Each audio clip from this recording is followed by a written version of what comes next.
Hello and welcome to the Shea Hates Everything Podcast, where we talk about video games, movies, comics, and other shit that matters. My name is Shea, and today I hate taxes. And my name is Kyle, and today I also super hate taxes, but I also hate teeth. Taxes and teeth, 'tis the season. I don't understand teeth. They're pretty important for, like, chewing. No, I mean, I could go all gums. Just could you not? smoothies. Yeah, just smoothies all day, the rest every of my day. life. Popsicles. Mm-hmm. So, I hadn't been to the dentist in a very long time, as of this fall, and my fiance got a job at a dentist's office. So I was like, yeah, you know what? I should probably go to the dentist finally, now that, like, I work for the government, aka public school system, and I have, like, good dental insurance coverage, and I should probably take advantage of it. So I did that. And then they're like, oh, you have 10 cavities. And I was like, that makes sense because I haven't been here in forever and I'm bad about my teeth. So that just makes sense. So double digits cavities. I got all the fillings taken care of in 2 sessions, which was a huge pain in the butt, but I didn't have to pay a whole lot because I have good coverage. Fast forward to or I guess just this past week, and I've been having like a lot of temperature sensitive problems. And a couple of the cavities were pretty deep. And so I went and they did like the cleaning, and then I mentioned this temperature sensitivity, and the guy who did my cavities came in and he's like, oh. He's like looking at one of my back teeth up on the top side, and he's like, oh, that part of your tooth is just gone now. Like, because I had such a large cavity, there wasn't a whole lot of tooth around the outside left. And I guess at some point that broke off on the inside half. So there's just like exposed cavity and like exposed raw tooth down there. Which, like, I mean, that's totally a possibility. That's something that can happen. So they think what they have to do now is a crown on that tooth. And I was like, yeah, okay, sure, whatever. I guess we'll figure it out. And like, they scheduled me for an appointment, and I think I'm going to cancel it because they ballparked it at $520. So I think I'm just going to have my teeth hurt for a while. Yeah.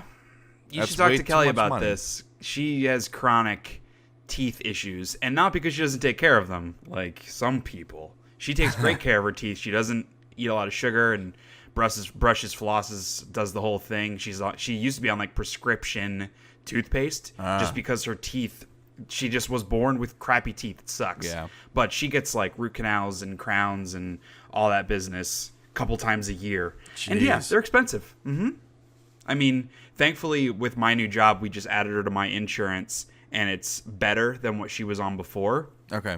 But we still spend probably $2,000 to $3,000 on her dentistry a year. Yikes. Which is a lot of money. That is a lot of money. Well, since my is. fiance works at the dentist office, she gets free dental care. Okay. So she had a root canal and a crown. And that's why I was like, oh, yeah, sure, crown, don't sweat it, whatever, because I didn't remember paying anything when she had it done.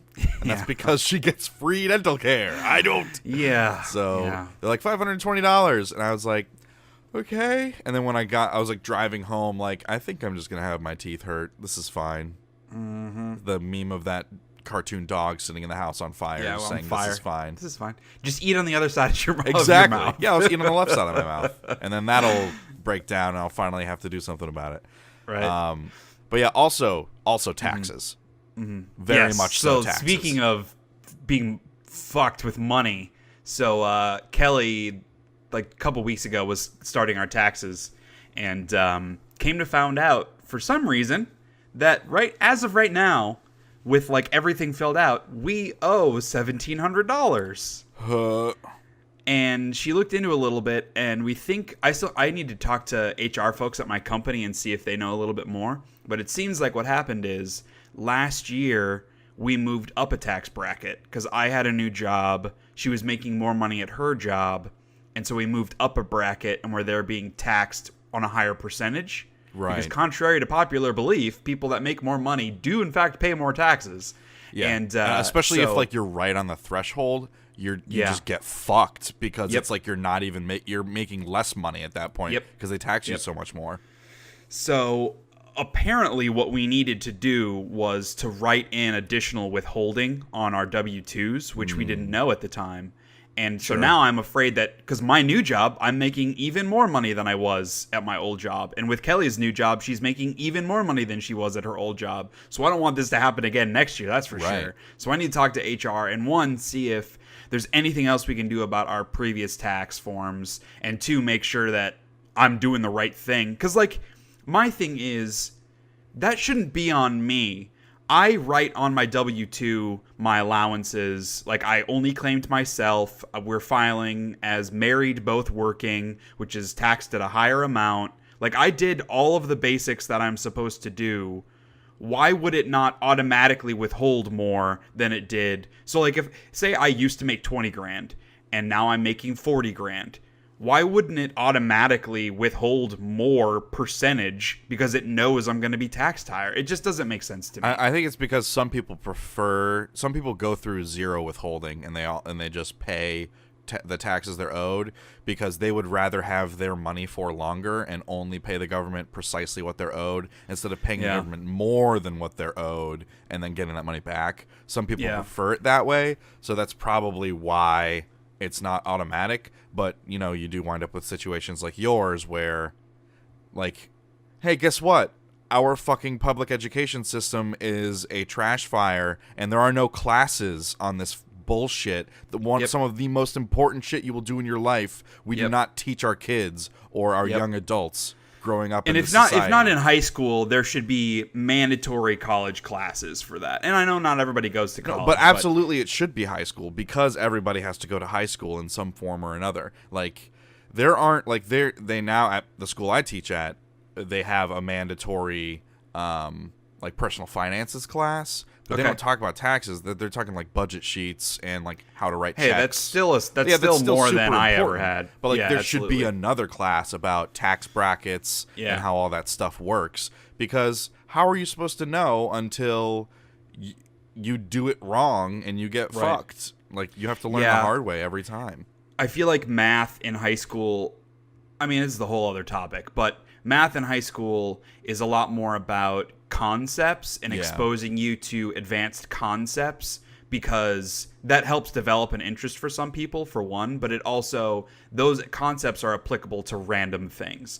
And I think that what we do in high school when it comes to percentages and fractionals and stuff, that's all great to use for budgeting and for taxes. Sure. But there needs to be a literal course that walks you through, like, when you get a new job and you have a W-2 or a 1099 or whatever it is, not telling you how to fill it out because that's your personal preference, but like walking you through the different steps and what each one means. Like, should you have an allowance for yourself if you are single, or should you claim zero and be taxed higher? Should you have two allowances if you're married and have that money? Or like, there needs to be something about that. Right. Because I feel like everyone that learns how to do taxes and how to budget learns from their parents. Right. But not everyone has that kind of an opportunity. Exactly. And not everyone's parents are savvy enough to teach them. Right.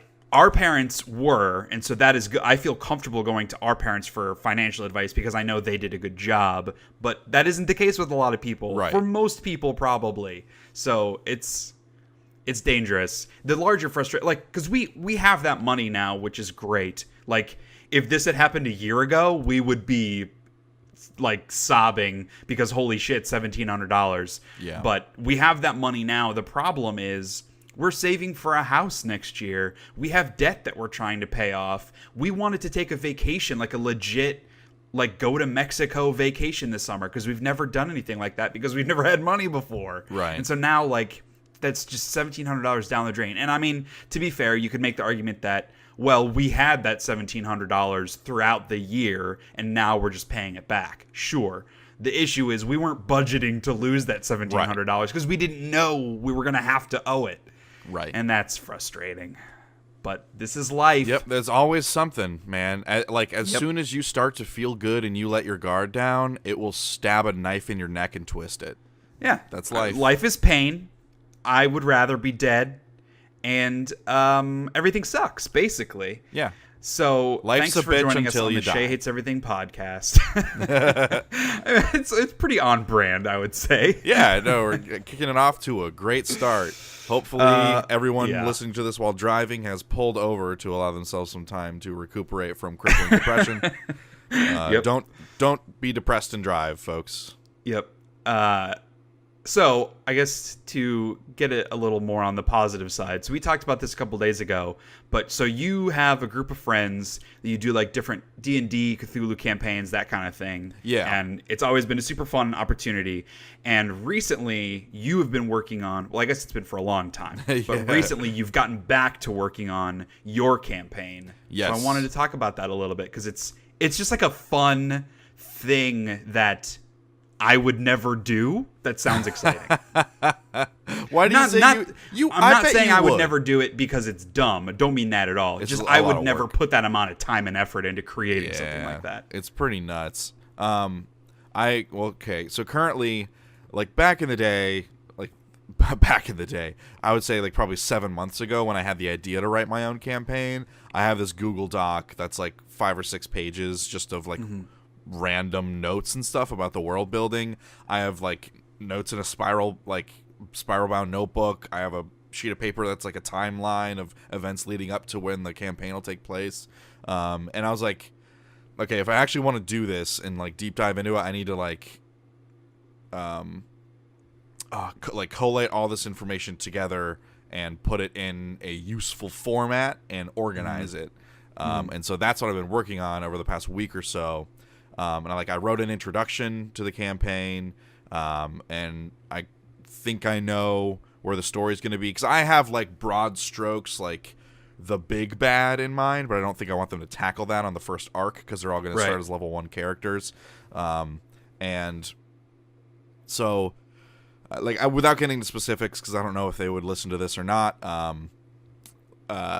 basically I have the first kind of interaction with all of them together, and then there's an encounter, and then there's a small bit afterwards, and I kind of tie it up a little bit at the end, and with kind of like a bit of a cliffhanger, like what's going to happen next. They have a few different things they can choose to do at the outset of the next session, and all that kind of stuff. So I have all that pulled together, and then we've been playing a Cthulhu campaign, I think Call of Cthulhu tabletop RPG, which is like D&D but just set in the Cthulian universe, or I guess the H.P. Lovecraft universe. We finished that campaign actually last night, and that was a lot of fun because my friend Steven was DMing for that one. I forget what they don't call it, a dungeon master for that. They call it something else, like game master or something. And we've finished that campaign in truly poetic and spectacular fashion. Okay. We saved the world, but we all died. Right. Except for one of our guys' cats. It made it out alive. So we all super died.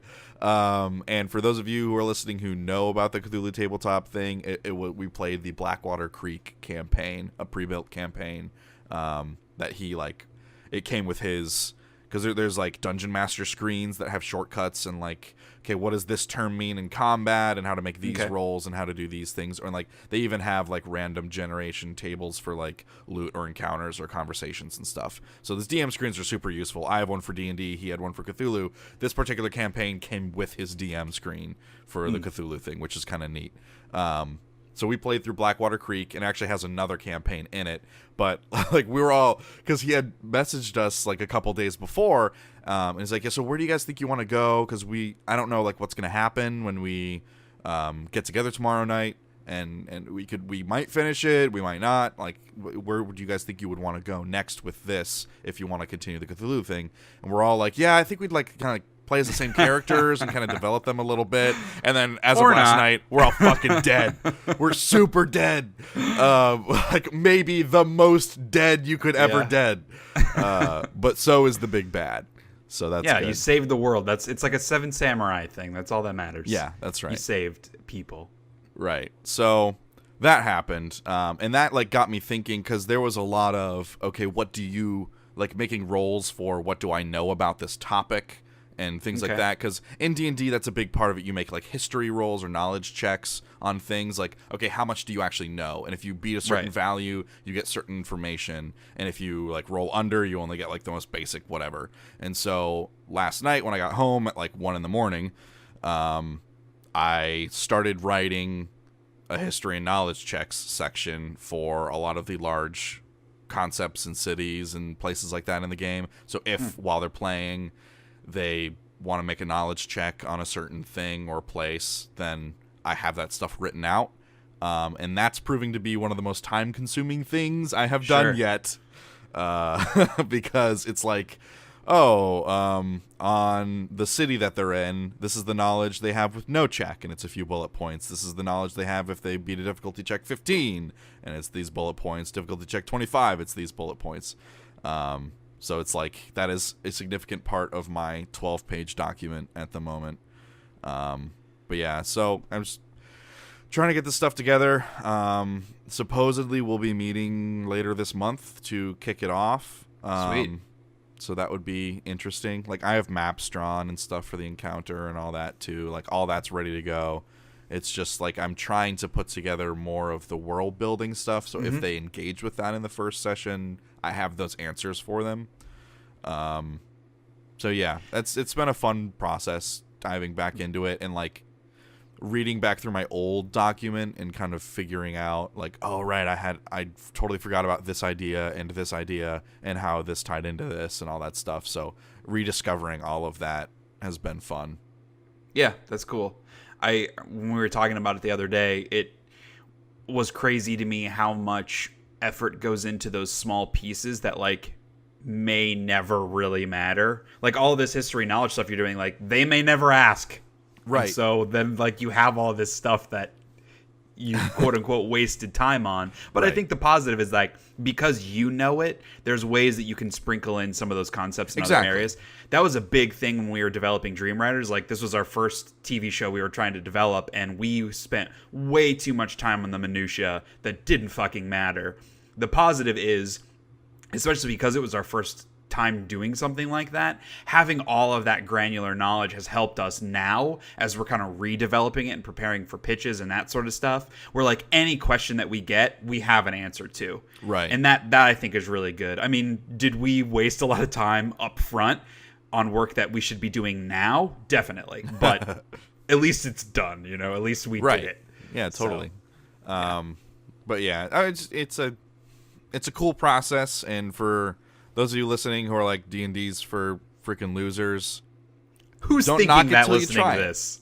All we do on this podcast is talk about fucking video games and movies and anime and comic books. Who listening to this is gonna be like, oh, D&D, what losers? I mean, like that's how I felt in high school, and I was like a huge gamer. I was like, D&D is for those like weird pimple face kids. Yeah, I don't know. Like, there's like a heavier stigma on the D&D thing. Than I would totally agree. Games. I would totally agree from a broader cultural perspective. Right. I just feel like in our niche, and you might be right. Like maybe people that are hardcore into video games like us, maybe some people would look down on D&D. I just never did. Like my friends and I, we never played that growing up. I think actually maybe a couple of friends did do it occasionally, and like they played Magic and stuff. Some of my friends did. Okay. And I was just never interested, but I was never like, that is extra lame.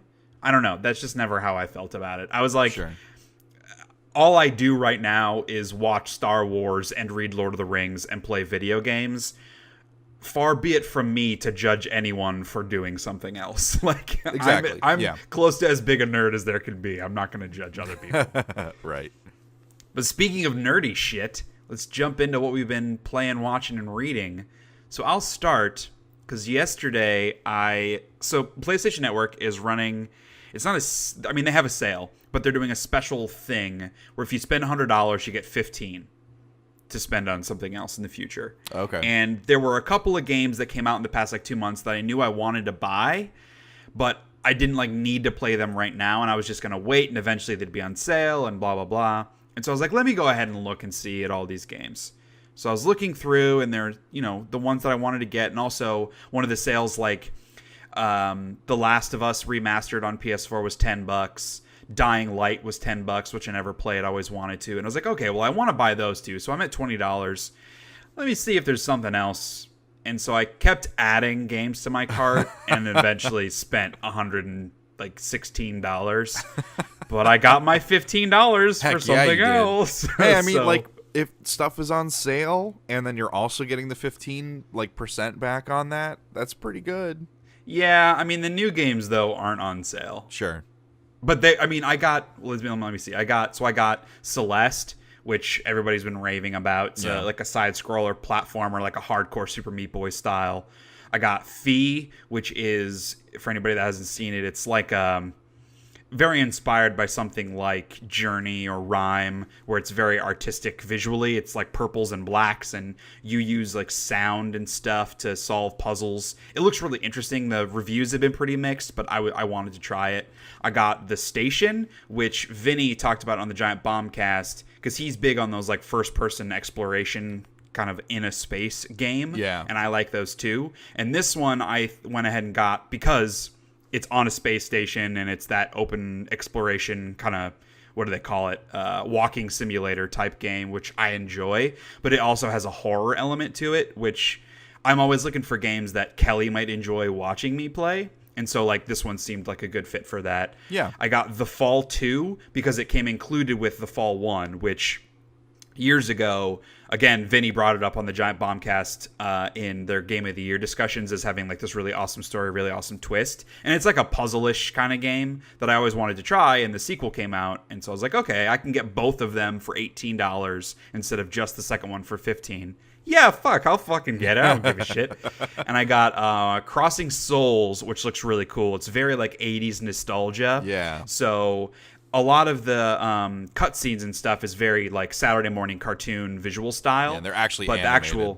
the actual gameplay is like super pixelated, like 16-bit pixelated style, which again, it's been getting kind of mixed reviews. A lot of these games are mixed review games, except for Celeste, which everybody's like, this is the current frontrunner for Game of the Year. But a lot of these other ones have been mixed. And when it comes to games like that, what I have done traditionally is I don't buy them, and I wait until they go on sale, and so I get them at like 70% of the cost, and I end up getting all of them in like December. And then I rush through all of them. I don't really give them a full chance because I have so many other things to play, because I need to finish my Game of the Year list. And that's exactly what happened this past year. Right. And I want to break out of that. So I want to like take my time with some stuff. I don't want to cram everything into the end of the year. And I also don't want to feel pressured to play a bunch of stuff. So I went ahead and was like, you know what? I'm just going to get these. And then if I feel the impetus to play them in the next couple of weeks, great. And if I don't play them for another 6 months, fine. I bought this game for $10. In 6 months, I could get it for $8. But who gives a shit? Like, so what if I could get it for cheaper? I'd rather have it now. Yeah, so and that was kind of my logic during the summer, during like the summer game drought. Well, and looking at the games that are coming up, A Way Out comes out end of March, which I thought would be a fun one for you and I to play. Yeah. And then God of War comes out end of April. And that's it. Like the next 2 months, those are the only two games coming out that I personally care about. So this is a perfect opportunity for me to play a lot of these. Is in June. Vampire doesn't come out until like June. Right. Yeah, but I just mean like the next couple of 2 months. Yeah, okay. Yeah. So this is a good opportunity to play some of these smaller games that I normally wouldn't play or ever give a chance. So right, yeah. We'll see. When I feel the impetus to play them, I will. The larger thing which I wanted to bring up was it reminds me of how much I hate purchasing things through the PlayStation Store. It's a mess. Because normally, if I'm buying a game that's $20, like it usually takes a couple tries. Like I put in my credit card information, I click submit. It gives me the spinning wheel for like 4 minutes, and then it kicks me back to the purchase screen. And I like pull up my Wells Fargo account and make sure I wasn't already charged, and so I purchase it, blah blah blah. And it usually takes a couple tries for it to actually go through. Interesting. And normally that's not like the end of the world because I'm buying one game. But when I'm buying like 7 games and spending $115, I don't want to be charged multiple times. Right. And so it took me 3 tries to get through the purchase screen.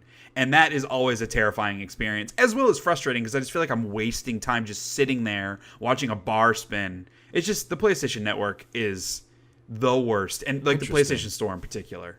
It's just Yeah, I terrible. don't know what it is, but like where I am, I have zero problems. I wonder if it's like regional or if it has to do with your ISP or what.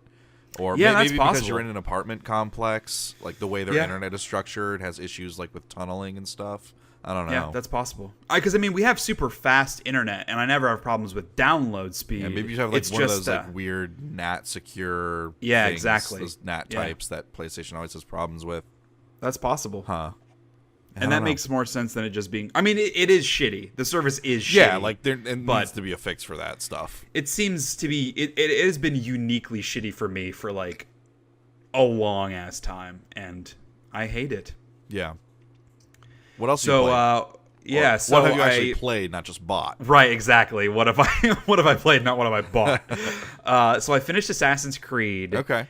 Which like actually happened like 2 days after we recorded the last podcast. So it's been a minute since I played it. I went back to it, but I got to the point where it gave me that like point of no return, where you know Aya, the wife, is like, Bayek, remember, if as soon as we move on here, we can't come back. Like it was a very thinly veiled. Make sure you've done everything you want to do in this game. Right. And so I was like, yeah, you know what? There's still a dozen or so side quests I haven't done, but I'm ready to finish it, and then I'll jump back into the open world. I just want this. Not that I was like bored, but I was ready for the experience to be done. I was like 50 hours in. And so I was like, yeah, okay, go ahead. And this was at like 9 p.m. on a weeknight. I was like, okay, so I got like, what, 2 hours left to play, maybe probably less. It's the final mission. And I ended up going to bed like close to like 1:30 in the morning because there's so much still after that point. And it was actually kind of frustrating because it reminded me of Return of the King, where there are like 6 different endings, and like you feel like it ends and then it fades to black and then it fades back up and more shit happens and then it fades Frodo to and white Sam are and the still music there. yeah, And and then it the felt a Eagles little bit like come. that. There were multiple moments of like you kill the bad guy, but his lackey was also involved, and then you need to track him down. And then there's a moment between Bayek and Arya where they create the Assassin's Guild, and they argue about something, and then like they separate, and you don't think they're gonna get back together. And then it flashes forward 6 months, and then they meet up again, and then they go track down this other guy, and then you find out that his friend was also doing this, so you separate to go kill them, and then there's a big fight between the Romans and the Egyptians, and then you do like in it, and then there's another sea battle, and like it's like the game would not end. What the hell? And that like, I think if I was playing it normally, it would have been fine because I would have broken this into like 3 or 4 different gaming sessions. Sure. But because the expectation was I'm almost at the end, I was getting really frustrated and wanted it to be fucking over. Right. So I don't know. It like. There was a lot of cool shit in the end. Like, you do a couple more assassinations. There are some actual one-on-one battles. You have a boss battle with a fucking war elephant, which is pretty cool. There's, like, a chase sequence on a chariot where you're throwing spears at the elephant that's chasing you. That's really fun. And, like, there's a bunch of actual cutscenes, like, way more cutscenes in these final hours than there were in the rest of the game. And so it just feels like everything was super compacted down. Yeah. And feels like it feels stretched out and rushed at the same time, which I know sounds weird, but I don't know. It was not a great ending to the game. I would say the actual creation of the Assassin's Guild stuff is pretty cool. There's a little stinger, which I know they have a couple of DLC packs. One of them's called the Hidden Ones, which is like what they refer to themselves as. Yeah. And there's a little like ending with Aya where like you get very much the vibe that is leading into the Hidden Ones DLC, which is nice. It doesn't end on like a big cliffhanger or anything. There's definite resolution, but also like this is the Assassin's Guild now, and it sets up the rest of the game. Afterwards, it basically just dumps you back into the open world, which is totally fine. The only problem is like, and granted, I only played for like maybe 30, 40 minutes after I finished, so when I explore a little bit more, it might be different. But it didn't really seem like the world had changed at all. Like, the Romans are still there. All of the bad guys are still the same that you're fighting. The Falakis are all... whatever. Flacti? Sure. Yeah, Flacti. okay. The dudes that hunt you, they're Yeah. all still around. So it just didn't really feel that different. The only new thing was you actually have an assassin's headquarters, And the really only thing there is there's a new shop vendor that sells you some exotic gear. And that's kind of it. And even I went up to him and I was like, okay, let me look at some of this exotic shit. Maybe there's a new like armor set or like a new mount. There isn't. It's just like some new bows, some new weapons, some new shields. And none of them were as good as the exotic stuff I already had, which made it like extra underwhelming. Right. So I don't know. I enjoyed enough of what I played that I do want to eventually go back and knock out the couple side missions I didn't finish and maybe try some of that like high level like boss battles where you can like fight Anubis and shit. Yeah. I did try one of those when I was like level 37 or so and got my ass kicked. So I'm assuming you need to be max level to even have a chance. Right. So I'm sure I will try some of that, but I'm ready to take a break for a couple of weeks on that game. That's for sure. Yeah, I wonder if, because they seem to be treating it kind of like a games as a service where they're releasing content periodically. Mm-hmm. I wonder if that Assassin's Guild part is going to be something that they add content to. Yeah, that's after the possible. fact. That would be cool. I'd be down for that. I don't know enough about the DLC to know whether or not I'm interested in playing it. Sure. My gut says probably not, just because I got so much Assassin's Creed out of this. And it was great, but I'm not sure that I need more of it. I don't know. Right. Not when there's Which so actually- many other things to play. Yeah, that actually ties in because I've also been playing Horizon Zero Dawn: The Frozen Wilds, and that's my dog barking in case you can't hear, and he's gonna be losing his mind. So I apologize. We have painters on our building, and it's quite annoying. Actually, how about Kyle? How about you jump in and start telling me about some games, and I'll go make him shut the hell up. Okay. So I've been playing. I finally beat Dishonored 2. Finally. And I had a similar feeling as you when you were kind of like relieved and like really wanted Assassin's Creed to be over. I really wanted Dishonored 2 to be over. I wasn't even like paying attention to what I was doing by the end of the game. I was just following waypoints, and like I felt like I was powerful enough already, so I stopped exploring and trying to find the runes and the bone charms and stuff. I just focused on just killing a bunch of people and trying to get from point A to point B as quickly as possible. And that was just more like because my time with the game has been stretched out over several weeks, and I think like the combat's a little clunky, and because the areas are really confusing, like, and there's no good map system, it's basically your memory of the map that you're relying upon. That's super frustrating and like hard to jump back into it after like days of not playing it. So I was just relieved when I finally beat it. I was so done with it. Yeah. I'm still playing Unturned. Still doing that, cranking away. Every couple days I'll play so I can get another drop. Just waiting on that 4.0 release. Yeah, when is that? There's no date on that yet. He's just still working on it. Okay. Although I will say that Subsistence, which is a survival game that I really like, it's made by one guy. It's been like over the course of a couple of years now in development, and he's been adding content every like few months or so. Like there'll be like a big content update. He just announced that he left his full-time employment to work solely on the game. So I think we can expect like more frequent updates. And he just added like a big building update with a bunch of new buildables that he's like in bug fixes and stuff. And he's like been trying to flesh out the underwater part of it more, like to make diving underwater more important and more rewarding.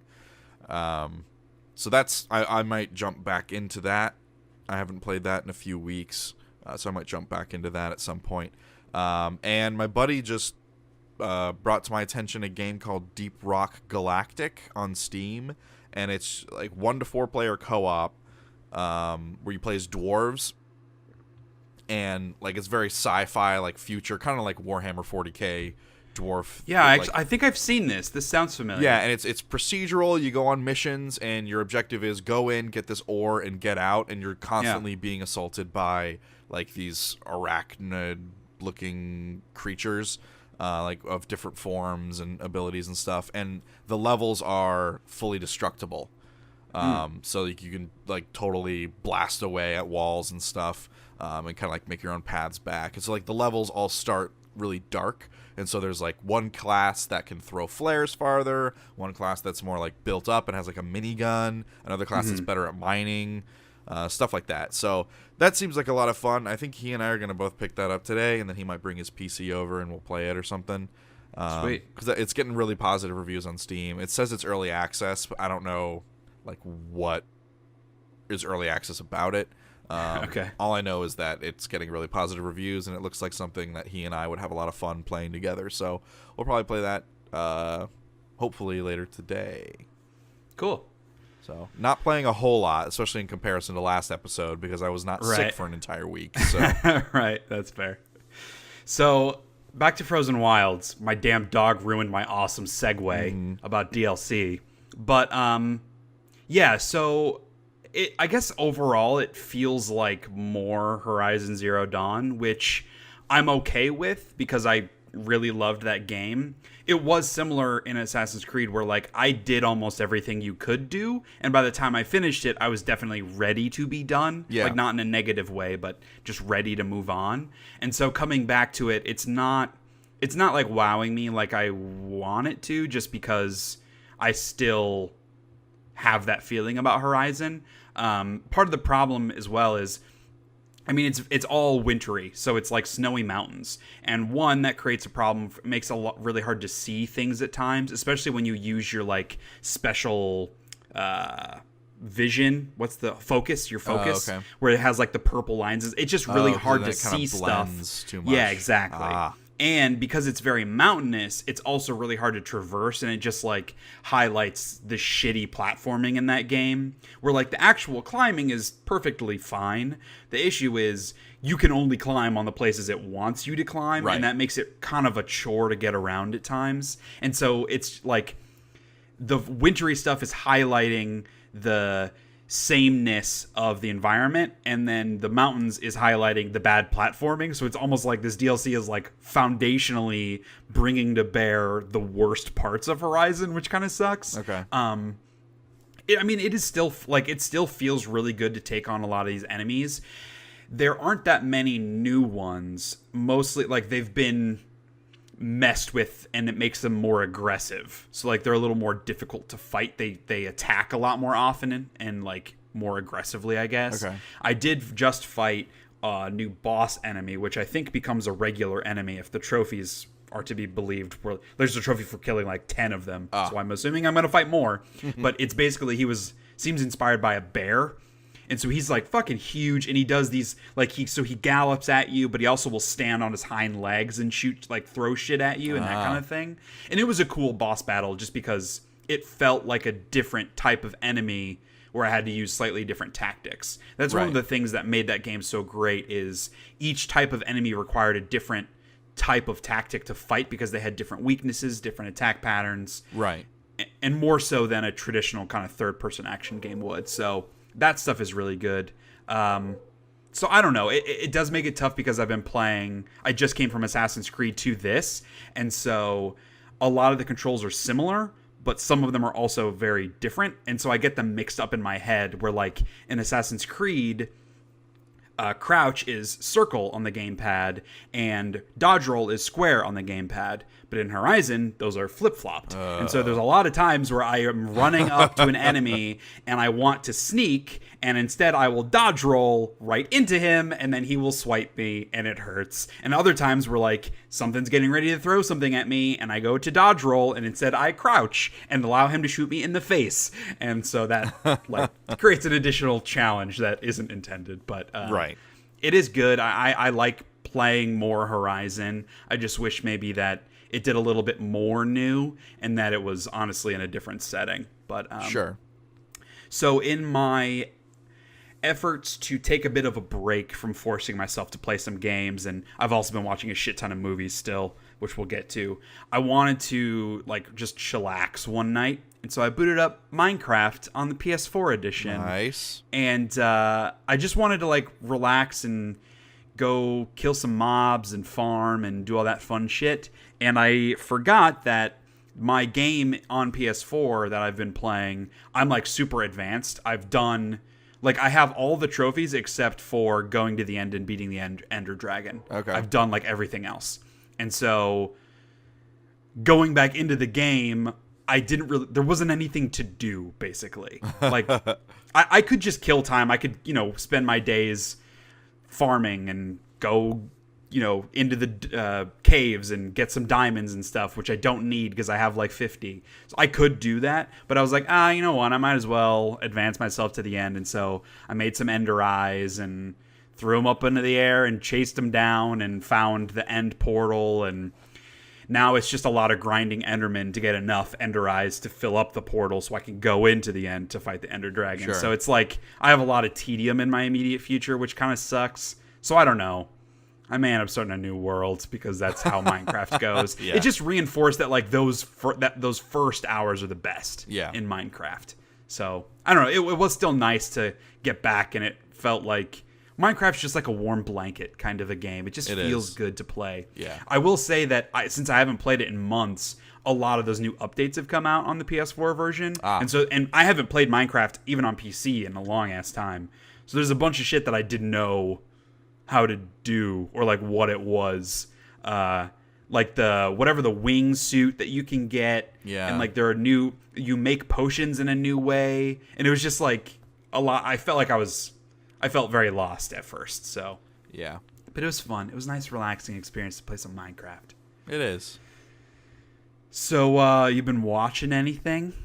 Yeah.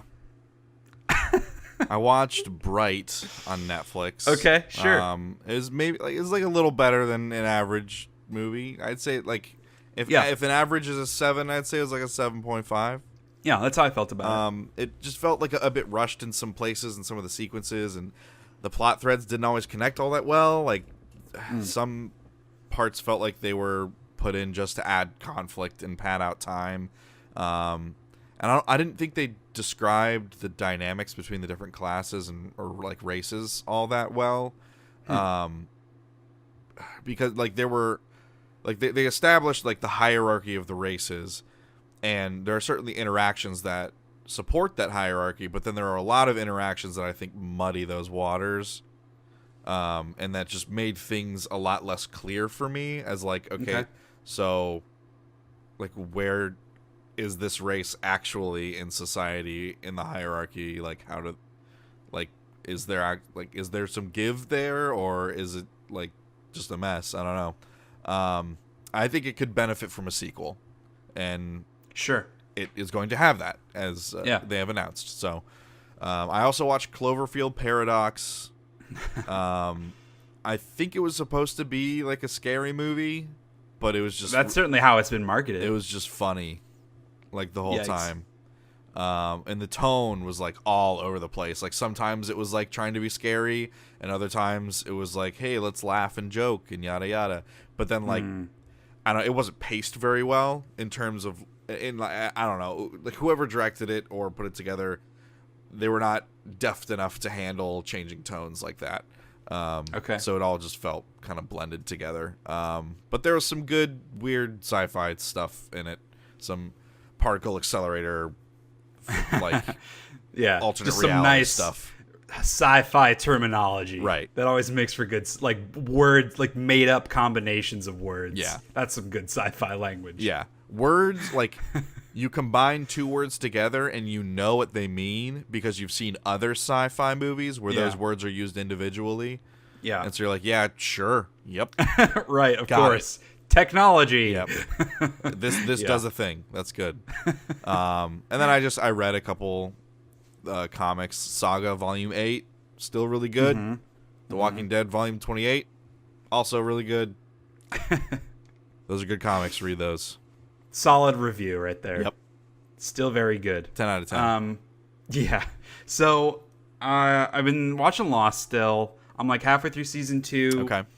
And it's getting to the point where they're starting to focus more on that love triangle. That is maybe the least interesting Jack, point of the show. Sawyer, and Kate. And yeah, so it's getting to that point where I'm like, oh boy. Oh no. But the episode I watched yesterday, and I'm actually going to watch some more today, because again, going back to my whole, like, taking a break, I just want to, like, fucking chill and just give myself some time. Sure. It's weird, because I talked to Kelly about this. Little tangent here. But I talked to Kelly a lot about this, about how Like, I don't feel like I have a lot of chill time. And she's like, dude, you play video games, you watch movies, we do this stuff all the time. That's chill time. And part of the problem for me is mindset, because I'm doing it, and I'm enjoying it, but a lot of why I'm doing it is I feel like I have to. Right. And I put a time limit on it, and if I'm not 100% enjoying it, I feel like I need to move on because there's so much other stuff. And that puts this undue pressure on myself that really impacts my ability to enjoy things. Anyway, so Lost is such an easy show to just put on and watch 2 or 3 episodes, and like, I enjoy the fun, stupid mystery, and that's just a really fun thing to do. So, them focusing more on the relationship, fuck that. Right. But the episode I watched yesterday, they introduced, I don't remember the character's name because they haven't said his name yet on the show, but the leader of the others, the small balding dude with the big eyes, who's like the leader of the others that's been on the island. I don't remember his name, but they introduced him, and I completely forgot that they introduced him so early on in the show. Right. Where, like, you don't know who he is at the time, and that dude is fantastic as this character. And so I'm like, that reinvigorated my interest a little bit because I just enjoy watching him act. Yeah, he drives a lot of the mid to later seasons. Yeah.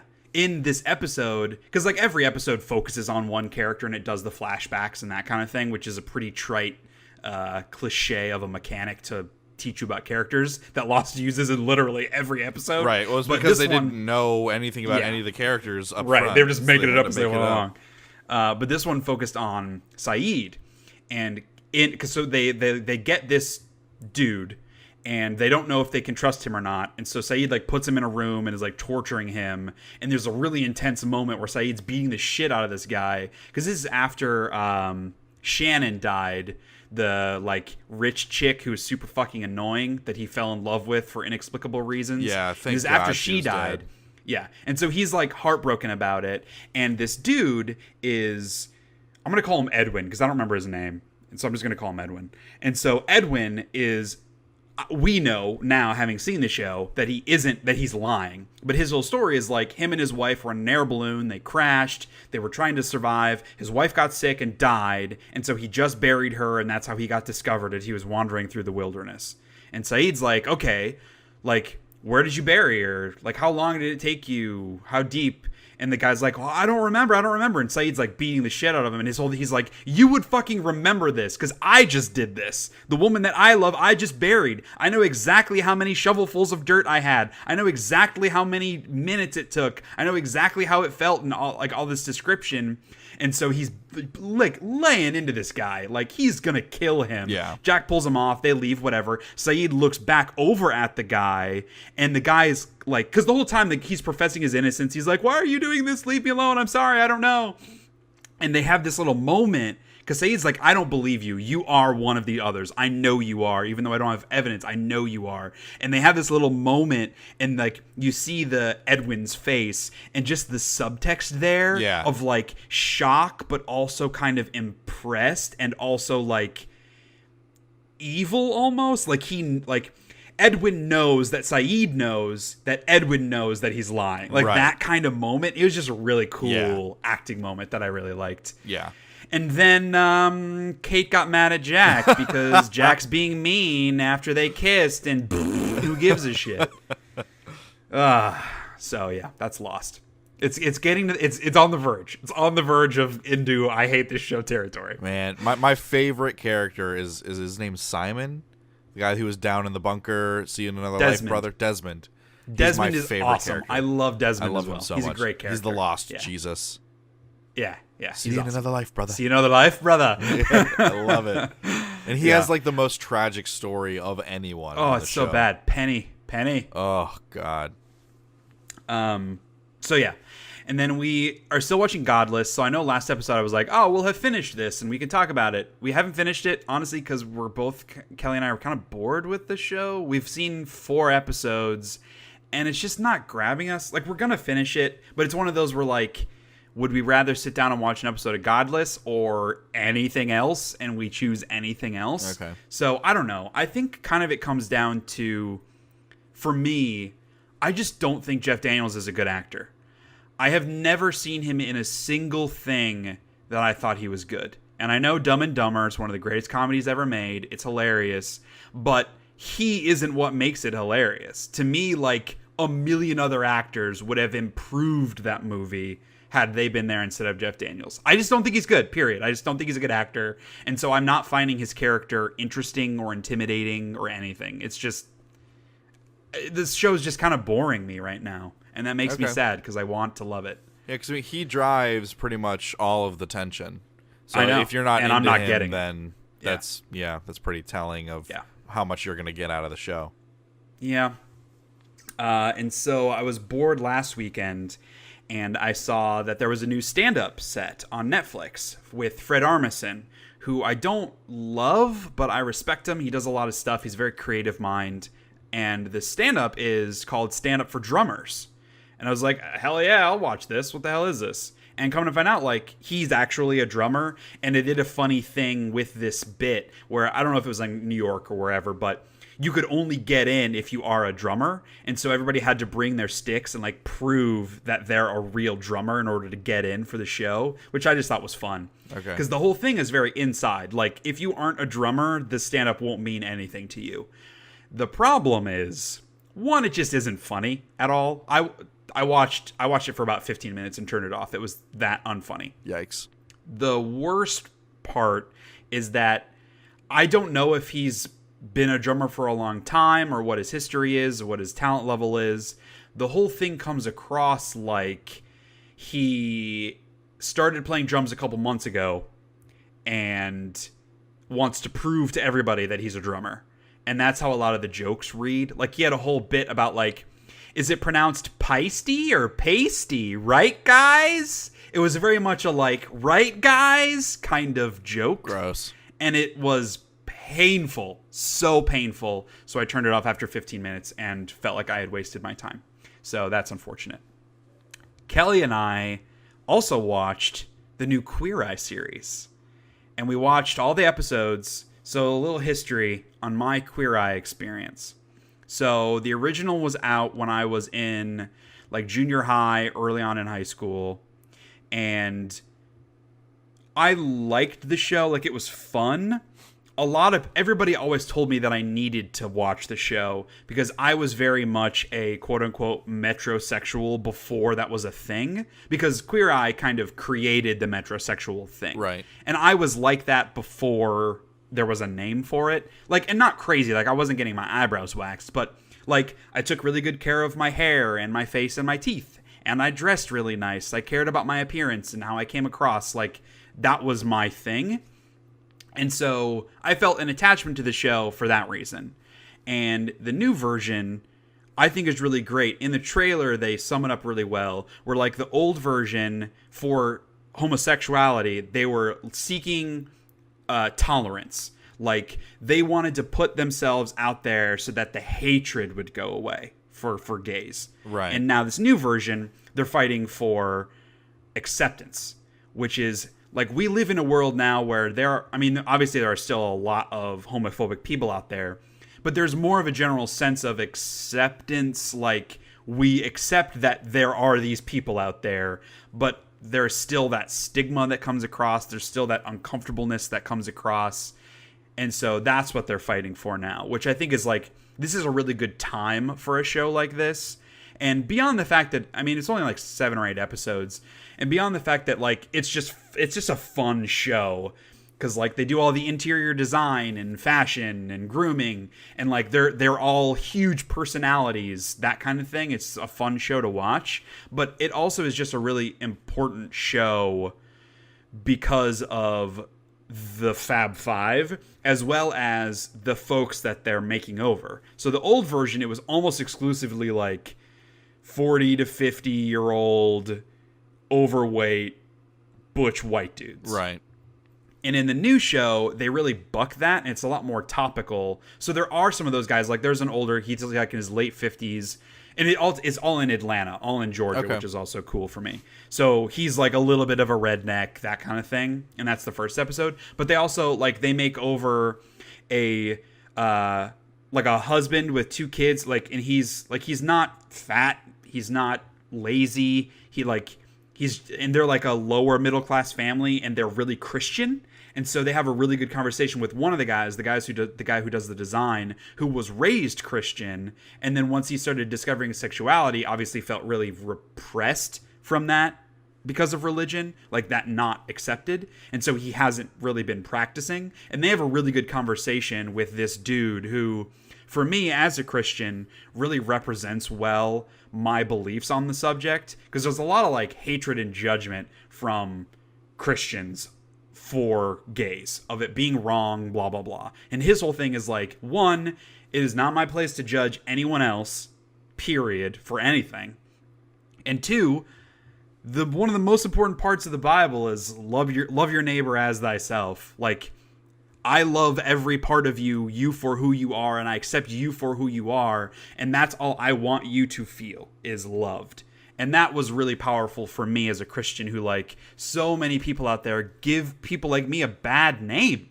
And it pisses me off, because that is not Christianity to me. These, like, Southern Baptist folks that go out there and are picketing and, like, gays go to hell, like, that whole message is so anti everything I believe to be true about my religion that it makes me so angry. And this was a nice difference from that. Sure. There was also one where they made over a cop, and so one of the dudes is black, and there was like a little fun moment in the beginning where one of his cop friends pulls them over because the black dude's driving. He gets pulled over by a cop. The cop's being a dick. He's like asking for his license. He asks him to get out of the vehicle, and the gay dude, he doesn't know.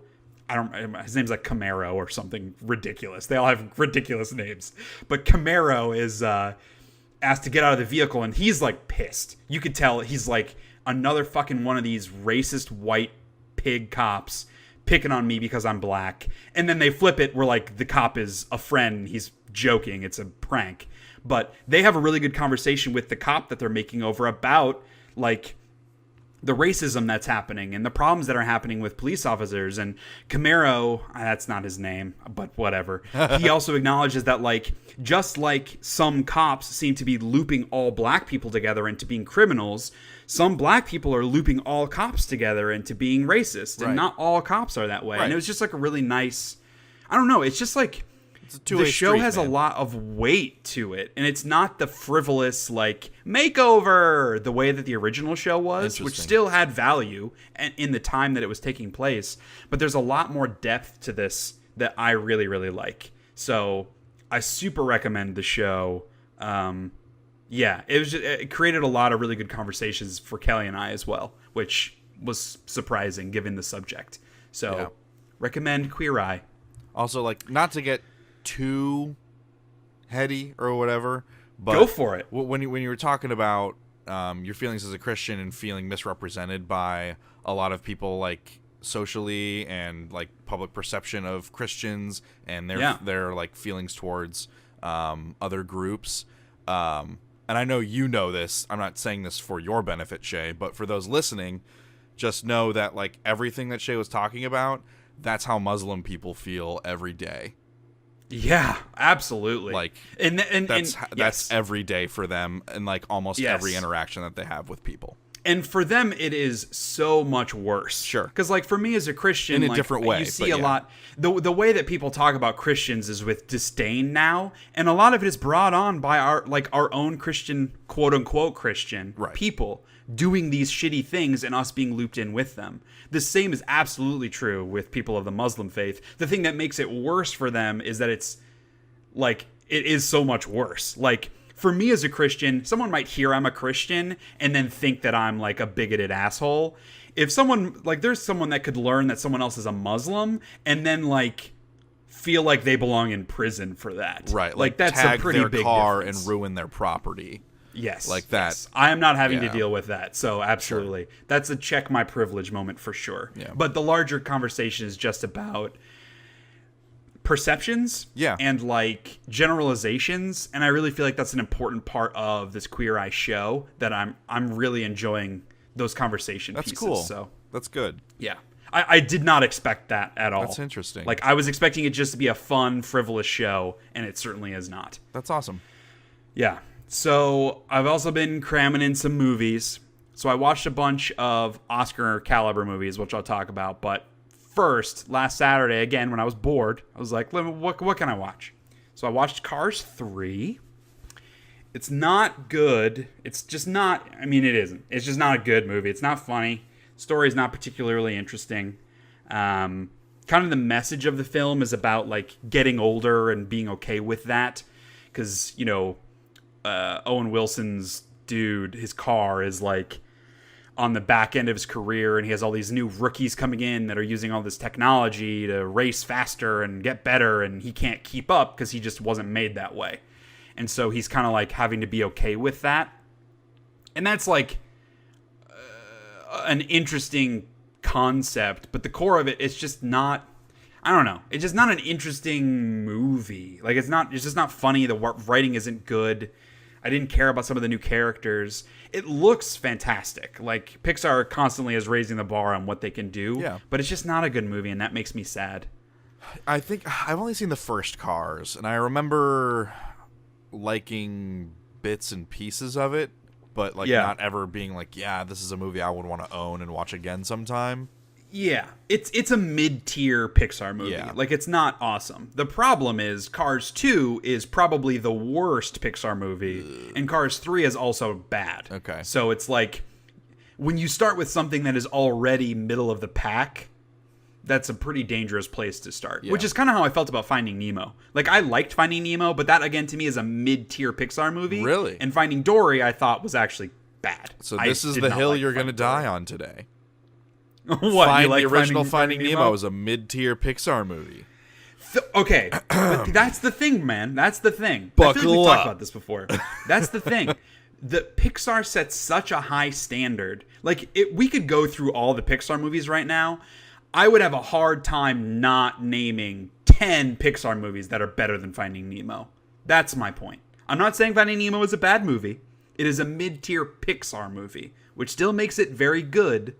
But when you come to the Pixar pantheon, all 3 Toy Story movies, The Incredibles, Monsters, Inc., A Bug's Life, WALL-E, Up, I'm missing several others. Like, that's a lot of really fucking amazing movies. And Finding Nemo does not reach that to me.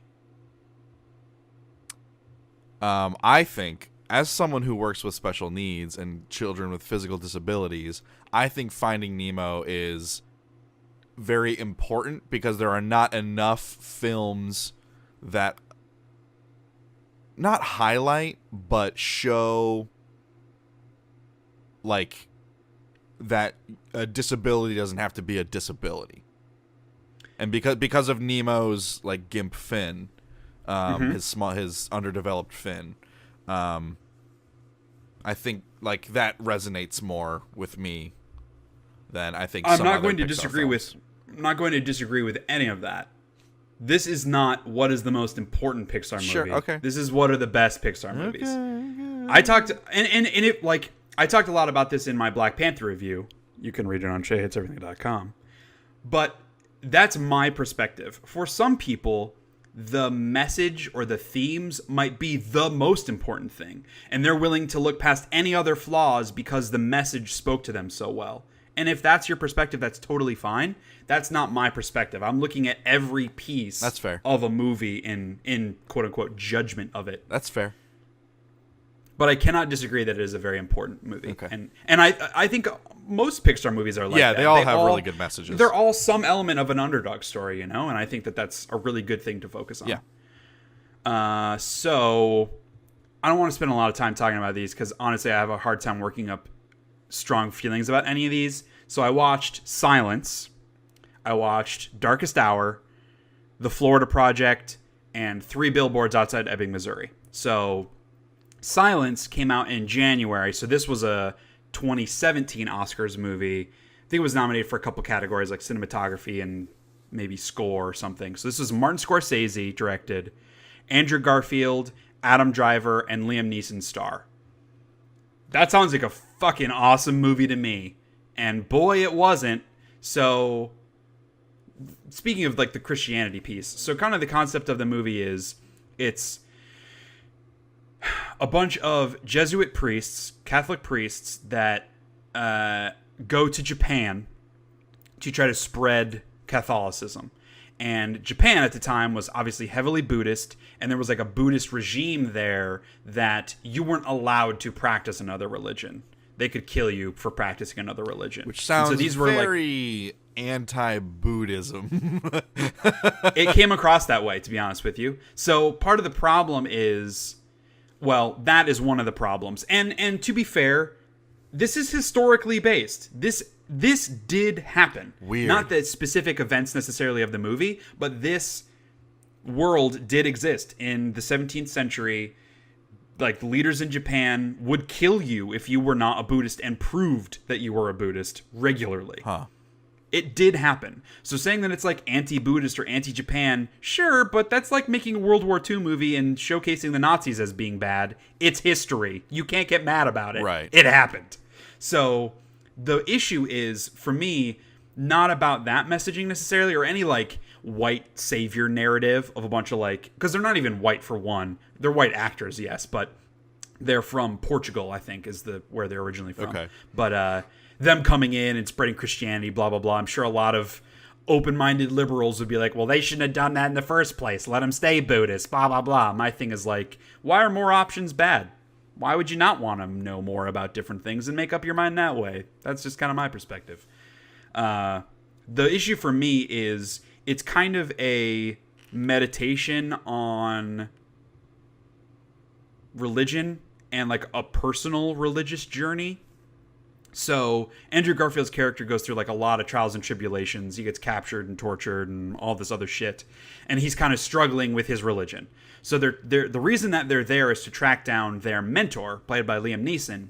And the rumor is Liam Neeson's character went to Japan, got captured, and then he apostatized, meaning he rejected his Christianity, adopted the Buddhist religion, and is now living in Japan as a Japanese person with like the same disdain for Christianity as the rest of the Buddhists have. And so that's why they go there to try to track him down, because they don't believe that this could be true.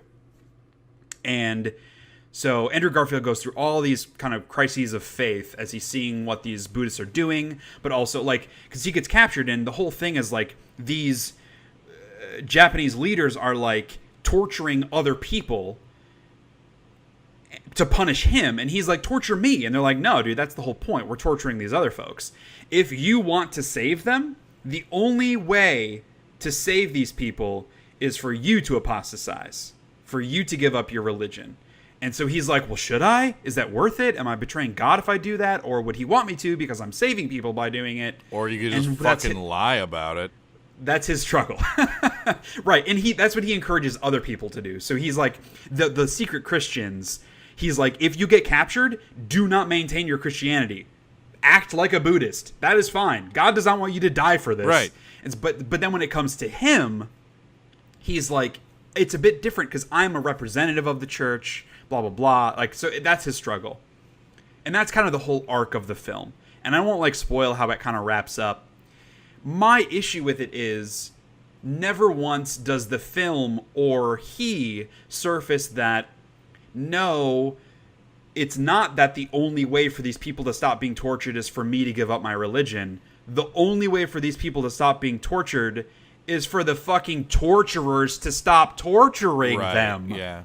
They put all the weight on Andrew Garfield's shoulders, and that is not fair. And if that's the world of the film, that's fine, but you have to at least acknowledge that that isn't true. Right. Like, that it isn't all on him, because the movie makes it feel like if those people do die and he doesn't apostatize, that is Andrew Garfield's fault. That's the statement the movie makes. And I disagree with that so fundamentally that it really turned me off from a lot of the story. So much fiction uses that kind of flawed logic. Yeah. Like the whole, there's a robber in your home and you have to pick which child to die. And if you don't pick, you're the one who kills both of them. Like, no. No. Like, no, you're the one with the gun forcing me to do it. Yeah. It's kind of your fault. Yeah. Not my fault. And I'm not saying that kind of flawed logic is so dumb to me. I'm not saying that Andrew Garfield needs to respond that way, because his journey may be different, his view on it may be different, but the movie should at least say that, because it felt a lot of times like they were going out of their way to not demonize these Japanese leaders and instead demonize some of Andrew Garfield's actions, some of Adam Driver's actions, and later on some of Liam Neeson's actions. And it just really rubbed me the wrong way. I don't know. The cinematography was beautiful. I thought the acting was very good, but the story and the themes, like, offended me as strong, but, like, it just rubbed me the wrong way. I did not like it at all. So, that's Silence.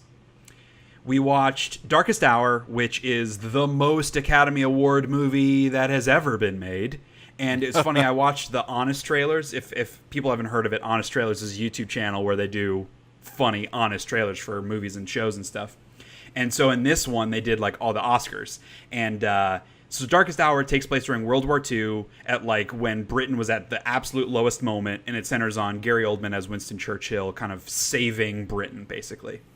And the Honest trailer was about, while the movie Dunkirk was focusing on all of the action that was happening at Dunkirk, Darkest Hour focuses on all the talking that was happening during the actions at Dunkirk. Because it's like British Parliament and Churchill talking to the king and, like, all that. And it's not, like, boring. It's just, like, it just feels like there's a certain vibe that a movie gives where you watch it and you're like, oh, well, that's going to be nominated for Best Picture. There's, like, an element of genericness to it almost. Yeah. And that's kind of how I felt. I thought Gary Oldman was really great as Churchill. I don't know. It was just kind of vanilla. It was kind of a vanilla movie. So, yeah. Directed by Joe Wright, which I looked into him a little bit, and I'm finding that all of his movies have a little bit of that genericness, which maybe is why I haven't liked a lot of them. So he directed a lot of historical stuff. So he directed Pride and Prejudice, Anna Karenina, Atonement, which all are super bland romance historical dramas to me. He directed The Soloist with Robert Downey Jr. and Jamie Foxx. Huh? The Soloist, is that the piano one? No, it's Jamie Foxx. I think he's blind, or maybe he's, like, mentally handicapped, and he's, like, a violinist, I think, or a cellist. And he's, like, an amazing whatever. Okay, I remember and now. Robert Downey Jr. is in it as well. It was a long time ago. I was thinking of that period piece about The Pianist. You're thinking of The Pianist. The Pianist. Which that movie is amazing. That had... Adrian Brody. Adrian Brody. Thank you. Yeah. At the time, youngest actor to ever win Best Actor. So, yeah. So The Soloist was generic to me. He also directed Pan, which I never saw, but it was like that modern retelling where I think Hugh Jackman played Hook. But, yeah. So I was looking through his IMDb page. The only movie of his that I really like was Hannah, which was one of... Oh, shit. I even looked up how to say her name, and I already forgot. It's Saoirse. I think it's Saoirse Ronan. I think it's how you say her name. Shit, I'm not pronouncing it right. But she was in that as a little girl with Eric Bana, and Cate Blanchett, I think, was in it as well. The movie's fucking great. It's an action movie. Everybody should see Hannah. But anyway, it was a generic movie, period. The Florida Project, I was really into at first. I watched this because Willem Dafoe is nominated for Best Actor for his performance in this. Willem Dafoe. Yeah, he's great. So, Sean Baker is the director. He mostly does more indie stuff, like low-budget stuff, and works with a lot of unknown actors. He directed Tangerine, for anybody that's seen it. He does a lot of stuff that focuses on, like, the lower class, like, sex workers, kind of those, like, the culture of people that are kind of, like, looked down on in society. He focuses a lot on those, which is fascinating. So this movie, I didn't really know that much about it. I thought it was the Florida Project, like project is in like a task. Like I have a project. It's the Florida Project like the projects, which I felt real dumb once I realized. So it takes place in this hotel in Florida, or it's like a motel, where it's a bunch of like really poor people that live there that are like trying to get by.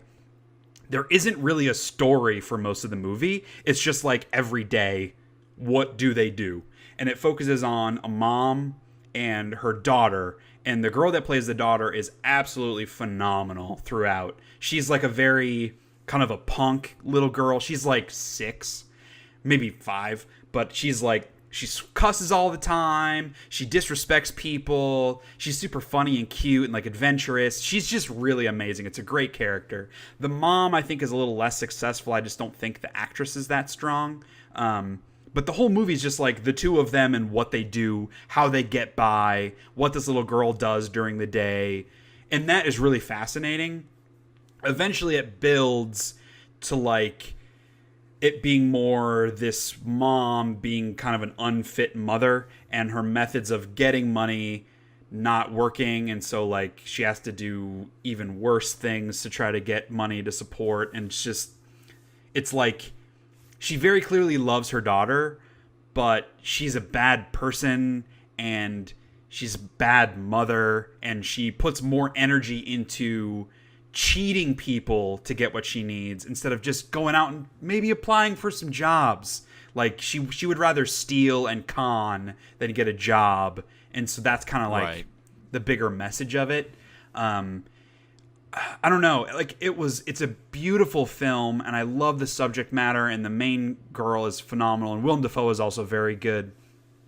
The movie ends super abruptly. There's a moment that I won't spoil because I think it's a film worth watching, but there's a moment where like the style of the movie completely changes at the end, like the visual style, and it uses a weird music that doesn't fit the rest of it, and then it just like ends, and there's not really resolution to the problem that was set up. And I get why they made that decision, but it just wasn't executed that well, and it really like kind of ends the movie on a kind of a wet fart kind of a feel, because I was really, really into it, and then that happened. So bummer. And then last night we watched 3 Billboards Outside Ebbing, Missouri, nominated for Best Picture as well. This movie was not at all what I expected. So the story is Frances McDormand plays a mother.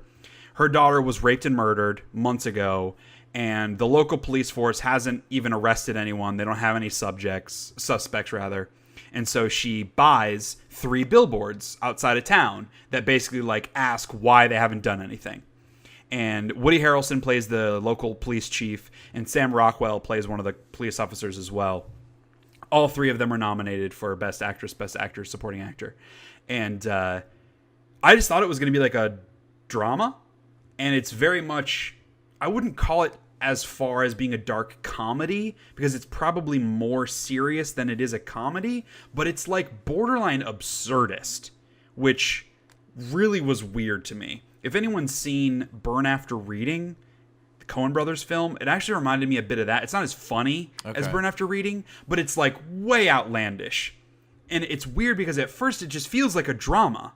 Like the circumstances are so dark, and there are little bits of comedy there, but like it just feels like a drama. And then things start to happen where you're like, no fucking way would that happen in real life, or no fucking way would people react that way to something like that happening in real life.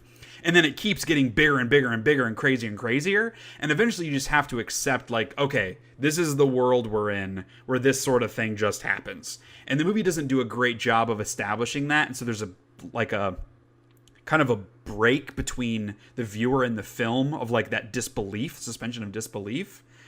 But kind of like supposed to be that. Maybe that's supposed to happen. Maybe. Whether or not it was intentional, I don't know that it's effective.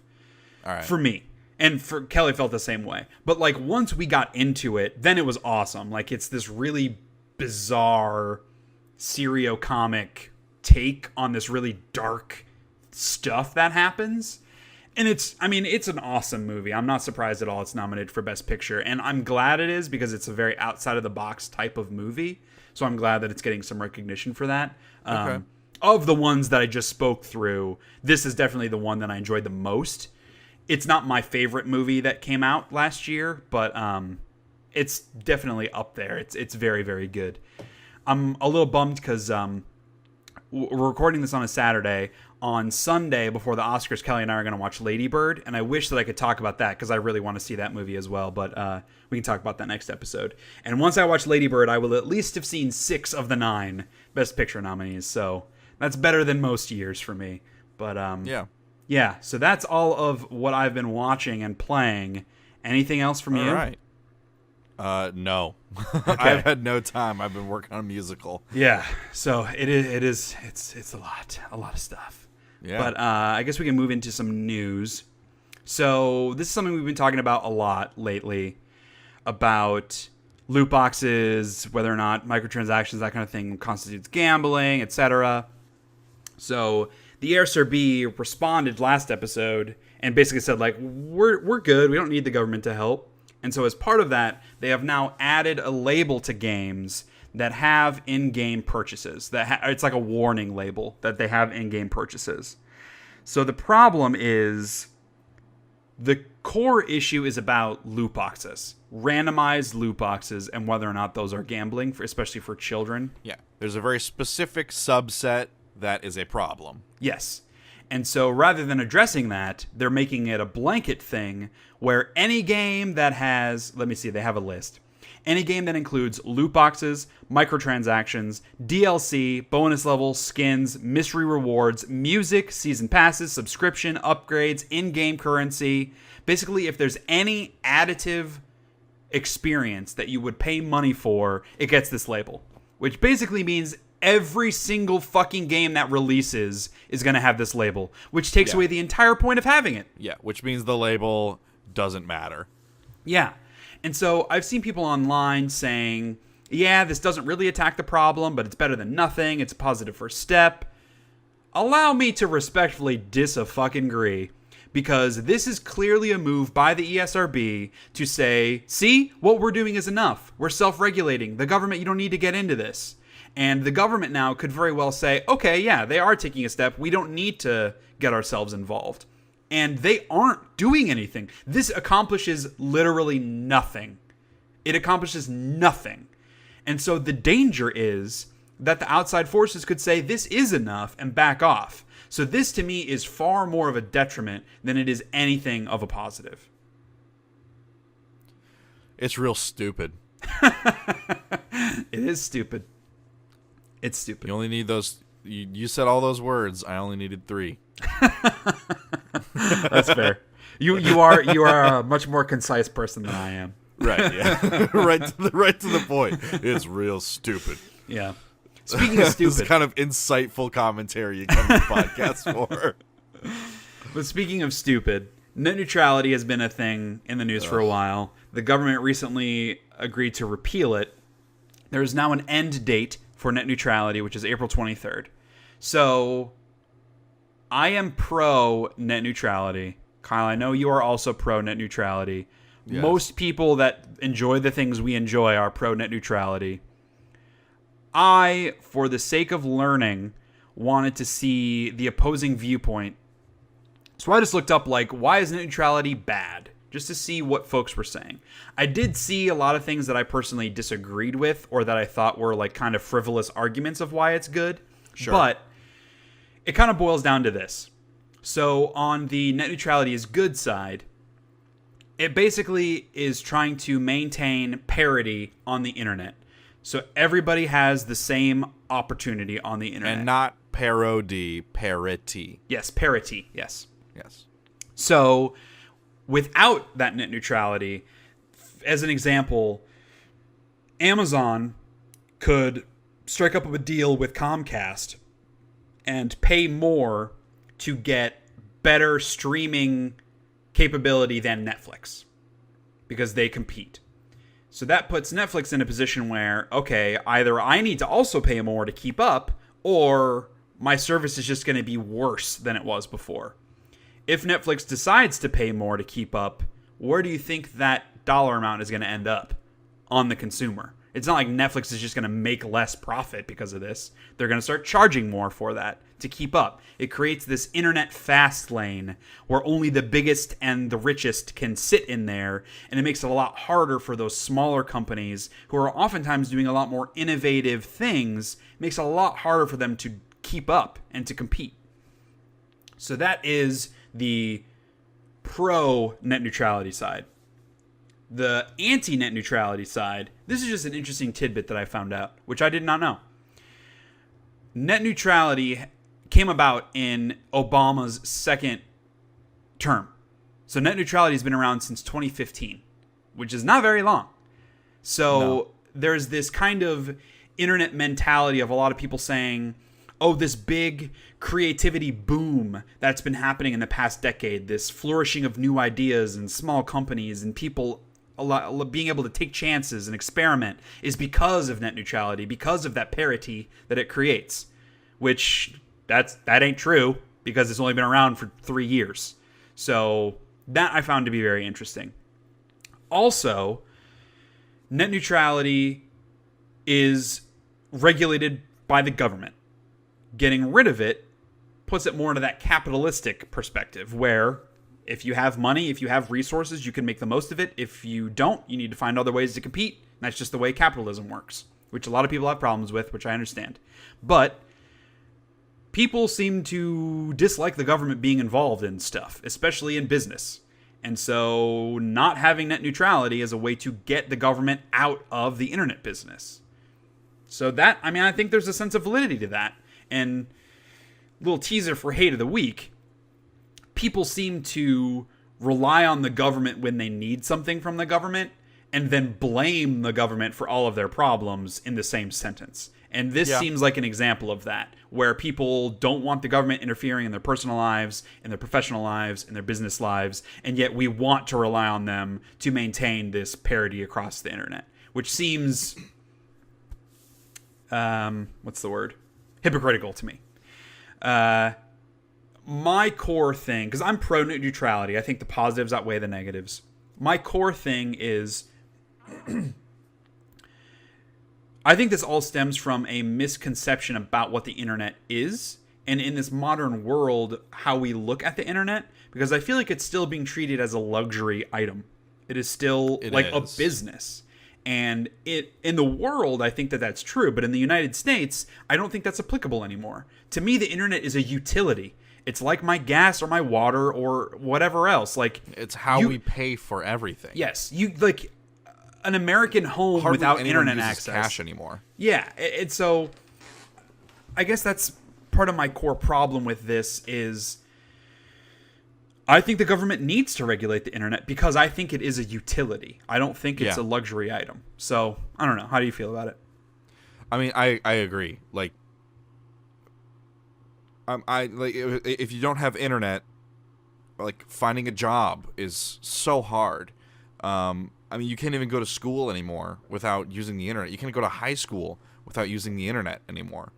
I mean, it has permeated every part of our society because there are benefits to it. Now, the part where that becomes a detriment is when it doesn't work or you have limited access and then you can't keep up. Like but those are problems that could be fixed if the government were to regulate it because they would make it universal and they would find ways to solve a lot of those issues. Yeah. And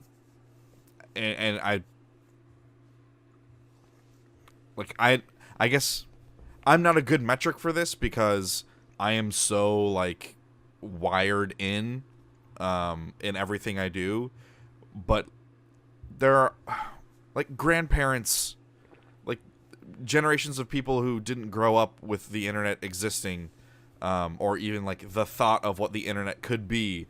They're wired in too. They're on Facebook. They're doing stuff too, and that's how they're using that as a way to communicate with each other and stay informed. And it's everybody uses it.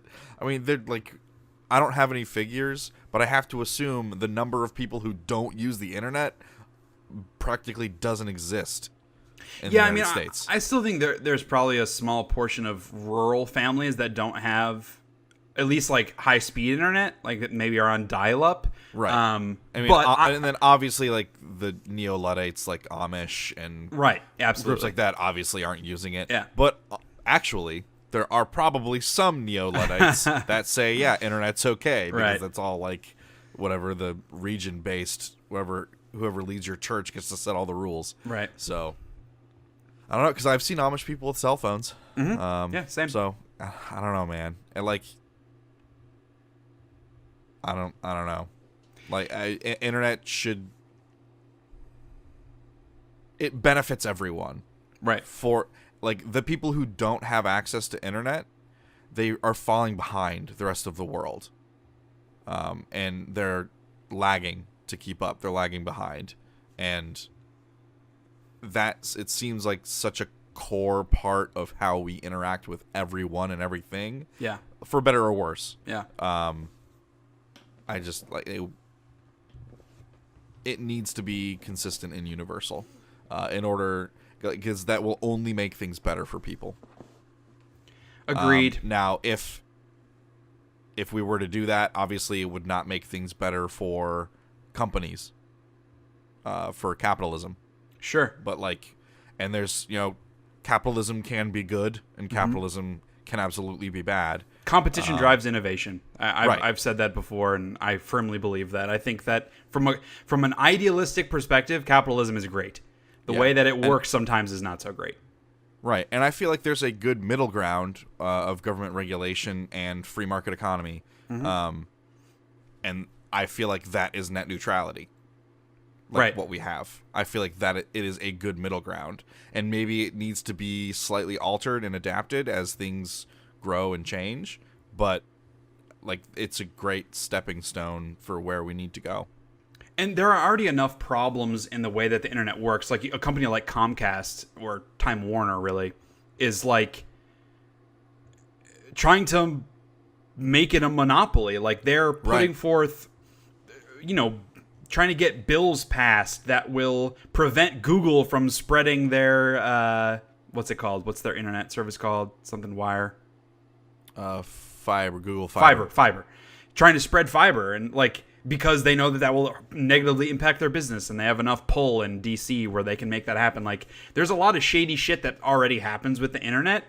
If net neutrality goes away, it's only going to be so much worse. And allowed. It's not even shady shit anymore. It's just they're allowed to do that, and that seems really fucked up.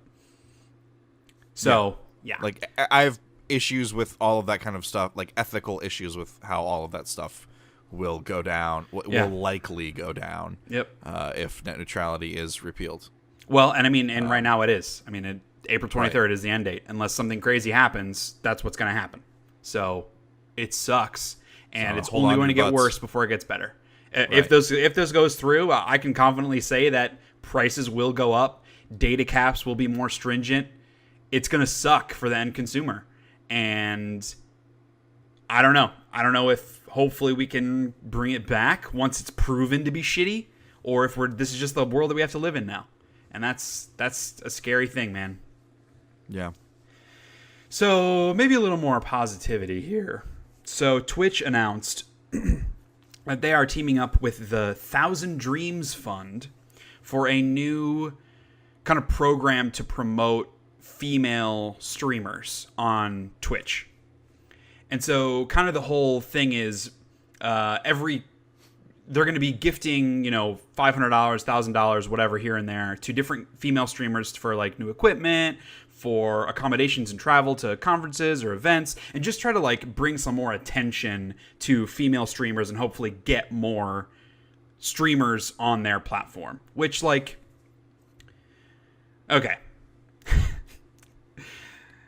So I think this is a net positive. I want to make that very clear. Part of the reasoning behind this is they put out a statistic that right now female streamers only make up 35% of the total streamer population. So 65% male, 35% female. And so they want more female. I think that's an admirable goal. When I look at it, it is not me saying this is bad. It is just me saying, are there maybe not better ways or different areas where this could have a larger impact? Because granted, this is from someone who rarely watches Twitch, but I feel like female streamers don't have a problem attracting an audience. Some of them do it in a way that I disagree with. Streaming a video game, wearing a bra, and being whatever. It's your body, do what you want, get followers however you want. I can look down on that if I want, but you can do it if you want. And I'm not saying that's all female streamers. There are certainly plenty out there that are engaging and competent gamers and etc. But to me, because the viewer base is so heavily male and teenage male specifically, my assumption has always been that female streamers don't have a problem getting attention, because even if they're not flaunting their goods, them just being a woman makes it easier to get teenage guys to watch you. So my only thing is not about let's not try to get more women in games. It's just, is there not a different way that we can go about this that's a little more impactful than Twitch streamers? I don't know. How do you feel about that? I guess, like, maybe instead of having more female streamers, try to brainstorm a way to have more female viewers. Because, like, the male viewers of female streamers are some of the biggest fucking dumpster fires on the internet. Well, like, yes. Absolutely. Fuck most of those people because, like, that's nasty. Yeah. And, like... But, again, you know, some female streamers invite that kind of thing because it makes them money. Right. And that's their prerogative. But there are also a lot of female streamers who don't want to have to deal with that crap. And they shouldn't have to. And I feel like just a more like you said, if most of their viewership is male, I don't know, maybe this is their idea, like get more female streamers and so more women would watch. I don't know. Maybe that is their idea, and maybe that would translate. Right. So I don't know. Like, but maybe, also maybe there's a better way. I don't know. Maybe surfacing more female streamers will attract more female viewers. That's certainly a possibility. But yeah, it's more about like. I feel like it should be less about let's get female streamers more attention and more about let's get them the right kind of attention. And I feel like that's very different. Yeah. And I'm not sure that this current platform is doing that. Okay. Kind of the bigger piece for me, though, because I see like 35% female streamers. I would have assumed it was lower than that. And I'm not saying like that's good. Like, yes, a lot more women are playing games now than they used to, or at least vocally playing games now than they used to. Right. And so, but then also the fact like that you and I, who are, I consider us to be reasonably well informed on this and most game related topics. The fact that like we look at that number and think, oh, I feel like that should be lower. Like that's also a problem. Is that perception that there are less of them than there even are? Yeah, that's fair. Like, I think that's a problem, too. Yeah. But one of the things I was thinking, because I know in the video game industry, like from a developer perspective, it's way lower than 35%. I looked it up. It's actually 22% of developers are female. And that was my initial reaction to this. And again, it's not me saying that this is inherently bad or that it isn't a net positive. It's just like prioritizing. And for me, I feel like it's more impactful to be encouraging women to get into game development and coding than it would be like, let's get more people streaming video games. Which, like, to completely check what I'm saying here, I run a website about video games and a podcast about video games. I'm looped into this group as well. But, like, video game streamers, not sure it's, like, the most impactful job that you could have compared to something like games development where you're creating something like that. So that was my initial reaction, is like, well, what instead of, how about give more money to developers and get more female developers involved? Yeah, but that's in a utopian society, totally. But in a society where Twitch also needs to, like, this is also an investment in Twitch itself. So, like, they will see somewhat of a return on this investment because there will be possibly higher viewership and like they're kind of, that money is going back into the Twitch ecosystem in a way that makes sense. Whereas if, and I guess the argument could be made, if they were to invest in more female developers, that's more games which can then also be streamed on Twitch. Mm-hmm. So there, you know, it would feed back in that way potentially, but this feels like more of a direct line into the Twitch ecosystem. Yeah. So that makes more sense. But yeah, in a utopian society, yes, it would be nice to see a company like Twitch invest in outside interests or something that's a little further from their personal purview, like development. Right. I agree. Yeah. And so I came across another story that Facebook has a new women in gaming initiative where they are doing exactly what I said, where they're now, well, it's less, I mean, it's some financial stuff like accommodations, travel, education, that kind of thing, but it's more about shedding a spotlight on them. So they're doing a series of videos, which I meant to look up some of them before we recorded and I forgot. They aim to do 100 this month, and I think they had like 20 or 25 already online. You know how long just they highlighting. We'll say what? Do you know how long they are? I don't. Okay. I would assume they're shorter if there's 100 in a month, but Right. they're just highlighting female game developers, and they're all associated with the hashtag #SheTalksGames, which is cute. So. Yeah, I mean, like it was funny, like seeing the Twitch thing. I was like, this is good, but it's like maybe not the most impactful to me. Like for thinking of a woman wanting to get into the game industry. That's how I'm looking at it. A woman wanting to get into the game industry. What's a larger, like more impactful place to be a Twitch streamer or to make games? And I just feel like that is so much more satisfying and long-term and career development than sitting in front of a camera and playing video games and talking about them. I don't know. That's my personal bias. So it's cool that Facebook is doing this and highlighting the women that are already there, because this feels, one, brings attention to those male gamers that might look down on female developers. And those minds are, I'm sure, really hard to change because it's the internet and people are the worst. But there's something there. The larger piece is highlighting these female developers for other women and girls that might want to get into coding and development and that kind of thing. And that's a really cool message. So I'm throwing my weight behind what Facebook is doing more than Twitch, I guess you could say. Sure. Yeah, I get that. Yeah. So have you seen the new PlayStation Plus stuff? Yes. Yes. You want to talk about that? Yeah, Sony made an announcement that with this month, the month of March 2018, forever will be known in history as the month that Sony finished supporting PlayStation 3 and Vita PlayStation Plus free games. So PS3 and Vita games will no longer be included in the PS Plus games starting this month. So you'll still have access to all of your previous PlayStation Plus titles on those platforms as long as you downloaded them on their appropriate months. But they're not offering additional for those platforms going forward. Is it this month? I thought it was March 2019. Oh, you're right. It is 2019. Yeah. I thought it was this year. You're right. It is 2019. Which to me softened the blow a lot. Like it's a year away. Yeah, there's another year of support for those platforms. Yeah, good correction. I misread that.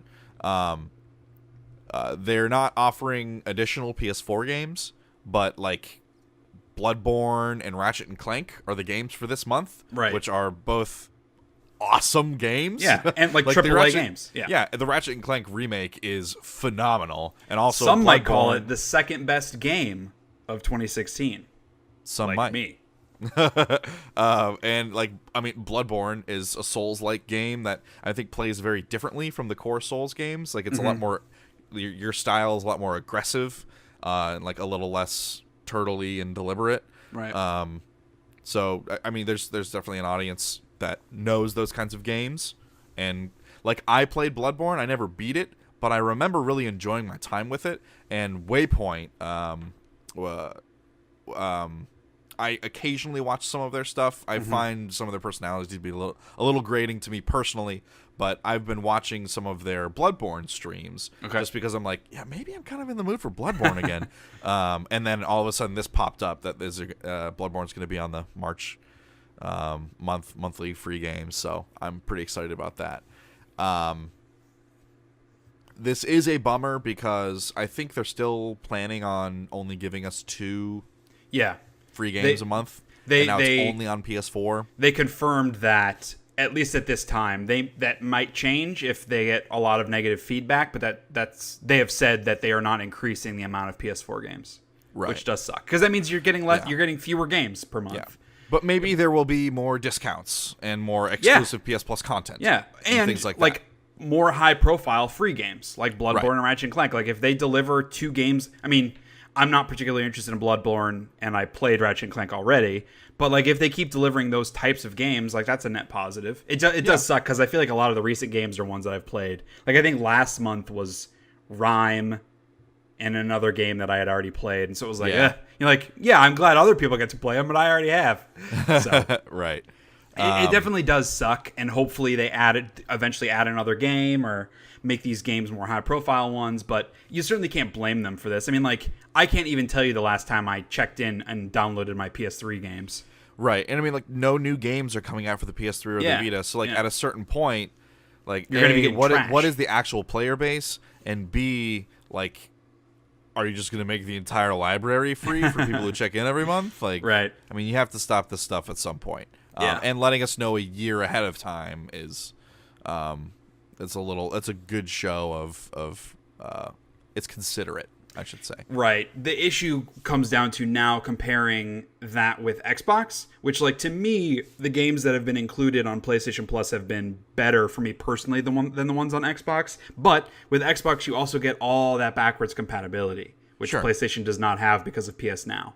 So when you compare those services direct head-to-head, Xbox's online experience is definitely much better. Their usability and the quality of the store is much better. So it's like the PlayStation Plus isn't looking so great in a direct comparison anymore. Yeah, I would like to see them like offer like a free PS Now game every month, but maybe it's only available for that month to stream for that month. Yeah, that would be cool to try that out. That would be cool. Yeah, because I haven't tried the PlayStation Now streaming service, so same. I don't know how it performs on my internet. And so, like, doing that kind of as a replacement for the PS3 and Vita stuff, I think would make sense. It would get people into the program more, because I don't know how successful that program has been so far. Right. I don't hear a whole lot of people talking about it. Enough that they haven't abandoned it, at least. Right. Yeah, I guess that's true. But I don't know. We'll see. Different stuff on the horizon.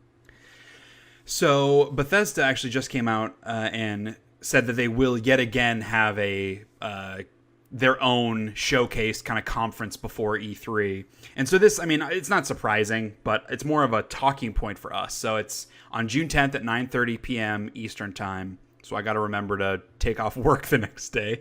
But I just thought it'd be a fun talking point of, like, what do you expect / want to see there? So part of it's like, they've released and this is Bethesda Studios, not specifically Bethesda GameWorks, but actually their publishing arm as well. They put out a lot of games in the past 2 years that we wouldn't really see sequels to yet. So, like, in order to justify their own thing, I wonder what they would have. Because I would say their one last year was definitely disappointing because there wasn't a lot of big new stuff. Yeah, so I don't know what VR stuff. Yeah. So what would you? I mean, I guess, like, it's fair to assume that Quake Champions will be there. It's fair to assume that more content for Elder Scrolls Online, Elder Scrolls Legends will be there. They've already said that they're working on a new mobile game, which could be a follow-up to Fallout Shelter or like a Skyrim mobile game or something else related. So we already know that's all, like, known quantity stuff. But what would you like for them to show? An Elder Scrolls mobile game, maybe kind of like one of those village city builder simulator things. Yeah. Clicker. But like free to play model though, that worries me. Yeah. With their Fallout Shelter didn't have much DLC. of that stuff. Like, that's Fallout true. Shelter is a really, really good one of those games. Yeah, it was very fun. It's a fabulous one. I don't remember if it cost money though. Fallout Shelter was free. It was free, okay. Yeah. So if they could do something in the vein of that, but like for Skyrim, I think that would be really neat. Yeah. That would be cool. Also, like, Skyrim refuses to die, so I guess they Skyrim can is coming to your TI-85 calculator in 2019. Right. Skyrim is the new Doom. Yeah, I don't know. Like, I have to imagine that Prey DLC is going to be there. Right, and this is a rumor. Teasing it. Yeah, this is yes, there will be Prey DLC, and the rumor that I saw was just this morning was that it might be set on the moon. Yeah, there's a video that they posted on the Twitter of, like, we don't know what's actually out there or whatever, and the camera pans over to look at the moon. Okay, sweet. So that's why people are like, oh, like moon DLC. Right. That could be fun. Sure, more Prey. I really like Prey. I would play more. Yeah. Like, I have the season pass for Wolfenstein, but I haven't played any of those episode things that they've come out with. So I don't know. They did quite a bit of Evil Within DLC for the first one. So they could have some of that. Maybe they'll have more of that. I don't know. I feel like I heard less talk about Evil Within 2 than I did the first one, though. And granted, most of the talk about the first one was negative, but it felt like there was more Well, press it was around the first game. letterboxing with the first one. That was the big news thing that kept it in the public eye. And actually, funny thing is, if you beat Evil Within 2, you unlock the ability to play it in letterbox mode. That's funny. Which is funny. Kind of like a, yeah, fuck you, picky people. Right. That's cute. But yeah, I would totally play more Evil Within 2. I feel that the second one was more well received than the first one was. It's just right. It's not the kind of game that everyone's going to talk about. Yeah, that's fair. It has its niche of people that are going to be interested and are going to play it. And as a sequel to a horror game, like especially a horror game that got bad press because of letterboxing. I mean, think about like the player base for that's probably not huge to begin with. I was surprised they made a sequel in the first place because of Right. the first game. So yeah. And maybe that the DLC for the first game did pretty well, which is what allowed them to have Could the be. money to make the second one. I don't know. But yeah, so I still need to go back and replay it, and I don't think it's going to be in first person mode. But yeah, I would love to see a new IP. There was that whole big tease, like that fake tease about E3 this past year, about like the new Bethesda sci-fi game that didn't wind up happening, and maybe we hear something like that this year. I don't know. Yeah, it's funny. I normally avoid IGN nowadays because I don't like the personalities that they have there anymore. Right. But they had a video this morning when I saw this news story about like what they would like to see. And so I was like, yeah, fine, I'll watch it. And they were talking about, because when I think of a new Bethesda IP, a new game, potential series from Bethesda, I think of another open world RPG. And they were like, but what if it makes more sense for them as a business to go into a different genre? What if they do like a hero shooter or free-for-all PUBG style or like something like that that's more in vogue? And the face that you're making was my exact reaction. I was like, holy shit, please God, don't let it be something like that. Like, if it's not going to be a new open world RPG, that's fine. Would I love that? You better fucking believe I would. But if it is something else, that's fine. But I don't want them to like make a game because it's the hot new genre. That just feels like such a backwards way of making a new game. So hopefully that's not what happens. Yikes. But yeah, I mean, Todd Howard did say last year that they were working on 2 new games that would come out before Elder Scrolls 6. So the chances of us seeing one of those at this E3, I think, are very strong. Especially because a lot of this other stuff we talked about is like the only big game release is Quake Champions, which they've been showing for a couple of years. It's a more of a niche kind of game. It's not going to be wide mass market the way that certainly like Skyrim or Fallout is. So hopefully they can stick to their like announce a game at E3 that comes out in November. That would be awesome. And if they announced a new IP, like if it was a I don't fucking know, just a game that they don't normally make, like a fucking third-person cover shooter. Like, if it was that, like, I think they could make a good one of those. If they announced that and it came out in November, I'd be pretty pumped about that. Yeah, I'd play it. I personally, even though I love their announce and it comes out the same year thing that they try to do, Elder Scrolls 6 isn't coming out this year. No. I would love for it to, but it isn't. I would also be okay with a trailer for Elder Scrolls 6. Because I want to know, because like I feel like if they have a trailer, there's the logical expectation that like it should come out in 2019 or like spring 2020. Like it's not like 3-4 years away. So if I got a trailer, I would at least know that it's close-ish. Yeah. So I would love that. I kind of wonder like what an Elder Scrolls 6 would look like. Because like they tried, like they kind of fine-tuned some of the aiming controls. Like Fallout 4 is the best feeling first-person Fallout game or first-person Bethesda game to play, other than like Doom. It's like the best feeling one of those to play. And they tried stuff with the settlement system, and most people seem to enjoy that. It was kind of optional. So I wonder like what kind of experimental things they would tack on to an Elder Scrolls 6. Yeah, that's interesting. I mean, I could see them implementing some of the stuff they learned from Fallout 4, like a bit more focus on the main narrative. Yeah. Because I wouldn't say that was the main draw of Fallout 4 either, but it was better than Skyrim's. So I could see them focusing a little more on that. And the customization. I think could be cool. Yeah, customization like for weapons and stuff. Yeah, that and be even cool. armor pieces and things like that. Yeah, maybe reworking some of the crafting from Skyrim, like armor and weapon crafting, and like expanding upon that, and kind of reworking some of the spell crafting that was in Skyrim as well. Yeah, that could be cool. And I mean, I think the common talk is that it will either be in Valenwood or in Elsewhere, which I think are both really cool options. I would love Elsewhere. Yeah, so I mean, I want to play the next Elder Scrolls, that's for sure. Yeah, of course. And I'd rather play it sooner rather than later, personally. I know that's selfish of me, but sure.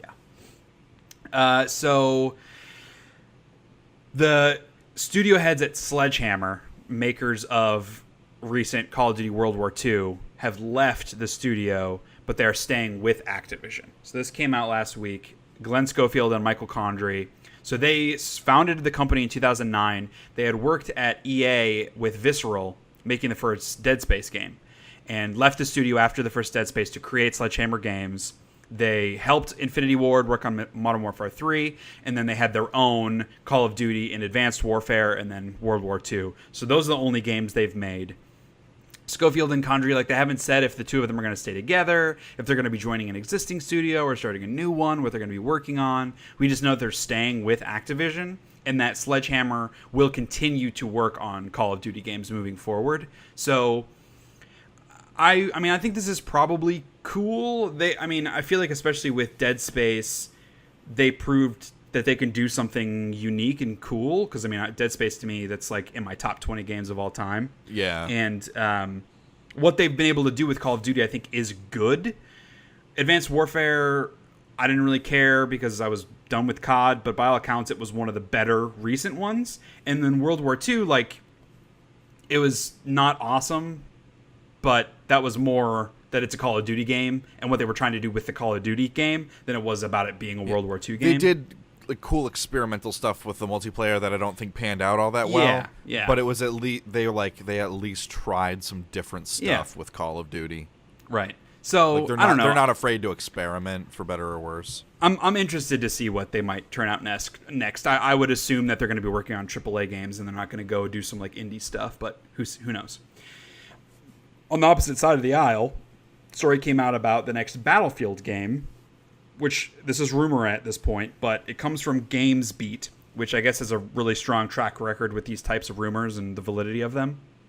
It says that the next Battlefield game will be World War II. Surprising no one. Right. And that it is actually called Battlefield 5V, and that there is currently no Bad Company 3 in development, which is a bummer because Bad Company 2 was awesome. So I know. I cannot believe they haven't fucking made Bad Company 3. Yeah. And I think it's more about... Everyone has been clamoring for it. But that's the thing. I think it's the way that EA looks at games. They want to make additive experiences that are multiplayer focused, and that wasn't Battlefield 3. Like, its multiplayer was fine compared to the other Battlefields, but it was about the story of the game, the actual single-player portion. And that they do not give a fuck about that anymore. Well, fuck them. I mean, I don't disagree. I'm just saying that's why they aren't working on Bad Company 3. So, I mean, none of this is surprising at all, but worth mentioning. And again, I rarely like to talk about rumor mill stuff, but this seems so obvious that I feel like it's not even a rumor. I'm waiting for them to say it. So, I don't know. I could be interested in a World War II Battlefield. I really wanted to like Battlefield 1 more than I did. It's just multiplayer games. I just don't like multiplayer shooters, and that makes it really hard to get fully into a game like this. Yeah, I would always rather play a single player shooter. Totally agree. I love single player shooters. I love them to death. Yep. There need to be more of them. Yep, totally agree. So sad news. David Jaffe's studio, the Bartlett Jones Supernatural Detective Agency, has officially closed. So we talked about this a couple episodes ago that they had laid off like a huge percentage of their workforce after Drawn to Death didn't set the world on fire. Yeah, I mean, it's almost like maybe they shouldn't have made that game. Yeah, and I mean, that was their only game that they had made. And so he recently announced on Twitter that they are actually closing. So obviously, it's very sad. We don't want people to lose their jobs. This is not surprising news. That game when you make a was... game like that, you know what's going to happen. Yeah. I mean, there are hundreds of games I did not play in 2017, but of the games I did play, Drawn to Death was the worst game that I played. So it was bad. Just an interesting tidbit. Apparently, they were working on an Iron Man VR game. They had not yet pitched it to Marvel, so they weren't like, it wasn't full go, but they were building it to try to pitch it, which, like, that could be a cool VR game, an Iron Man game. That could, thought that was that interesting. could be neat. And then we got a new trailer for the Harry Potter mobile game that we talked about last episode, Hogwarts Mystery, which is a stupid generic title. So the game comes out in the spring, and in the trailer they showed some like dialogue stuff, spell casting, potion making, a little more of the gameplay than that original launch or announcement trailer. I was very unimpressed by this trailer. I think it actually looks kind of terrible. It's a mobile game, dude. I know, but there was that moment where I was like, yeah, Harry Potter, like, oh, this could be cool, and it looks really shitty. But it's also a Harry Potter mobile game, and so I have to at least try it. Yeah, dude, I'm still playing Animal Crossing. So You were playing Animal Crossing as we were preparing for this episode. You were playing Animal Crossing. You're playing Animal Crossing right now. I see you looking at your phone. We talked about it, and I was like, oh, maybe I should check on my flowers. Nah, I'm going to put the phone down. And then last two things are just release dates. So Detroit Become Human is release date May 25th, which I'm shocked by. This, like, I thought for sure this was gonna be pushed to 2019 kind of game, and no, it's coming out in like 3 months, which is just nuts. I mean, the demos they have showed at past conferences and stuff seem like very complete segments of the game. See, but they've also been really bad, so I was hoping maybe that they were going to change. I think people have been unduly harsh on them. Ugh, but just the dialogue is painful. Yeah, it's a David Cage game. You know what you're going to get. Right, a bad game. So, also...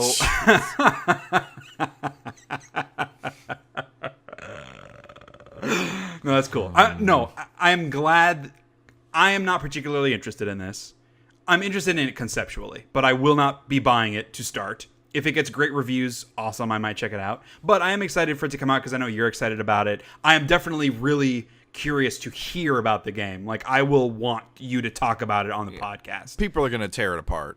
And that, like, okay, but this goes back to our whole conversation about like appreciating the ideas and not necessarily the execution. Right. That's fine. Like, if that's how you want to look at it, that's fine. But if other people want to say, like, this part doesn't work, therefore it is bad, I think that's fair too. I mean, I can't say anything to refute any of that. Right. So, but I totally I'd be lying. understand. I totally understand your perspective too. And then finally, Avengers Infinity War moved up a week. I'm not sure why this happened, but it was originally coming out, I think, on May 4th, and now it's coming out on April 27th. So, cool. I'll go see it a week earlier. That's fine with me. I mean, it comes out on musical weekend now. It was going to come out the week after musical, but this is performance weekend. So I can't see it on opening weekend. Yeah, that sucks. Not that I really cared that much anyways. Yeah, I hear you. So, okay. Before moving into Hate of the Week, so my Game of the Year post is up. It took a long-ass time. The thing's fucking 10,000 words. It's a doozy. So I went back to doing some categories. So I have best looking game, best setting, best music, best characters, best story, and then my top 10. I'm not going to like walk through everything here. If you're interested, you should go read it. Even if you're not interested, you should go read it. Anyway, please. SheaHatesEverything.com. Yeah. But similar to how we did a couple episodes ago with you through your top 10, I just wanted to at least lay out my top 10 for people that don't know how to read can at least hear what it is. So number 10, I had Pyre, which I've talked about a lot of wanting to like the game more than I did and really appreciating. I mean, it shows up a lot in all those categories because I really appreciate all those little bits and pieces. They didn't like come together for me 100%, but I appreciate those little pieces enough that like I wanted it to be on the list. It was that kind of thing. Assassin's Creed Origins is number 9, which again is just a very solid game in every category. I really enjoyed my time with it. I'm still encouraged to go back and play more of it despite putting over 50 hours and open world games not typically being my jam. Yeah. Number 8 is What Remains of Edith Finch, which I thought really went under the radar a lot in like superlative discussions. I think those little vignettes that it does are so inventive and interesting in their unique ways. I don't think it ties into the main narrative of like the history of this house, the history of this family. I don't really think you get a good resolution to that. But those bits and pieces, like I still have vivid memories of so many of them. Yeah, it's more, or it is less than the sum of its parts. Yeah. I mean, like that's overly harsh, but yes, right. You're right. Number 7 is Final Fantasy XII: The Zodiac Age. So I've thought about this a lot over the years of like HD remasters, like should they qualify, blah, blah, blah. And my core thing is just like, these are the 10 favorite games that I played this year. If a HD remaster is one of those, then it's one of those. Yeah. And I try to give like the advantage to new games because like, say the Journey HD that came out on PS4. Well, I played the original Journey a year earlier, so the HD was less impactful. The graphics weren't improved that much. Nothing about it changed. So that new experience might not have been amazing.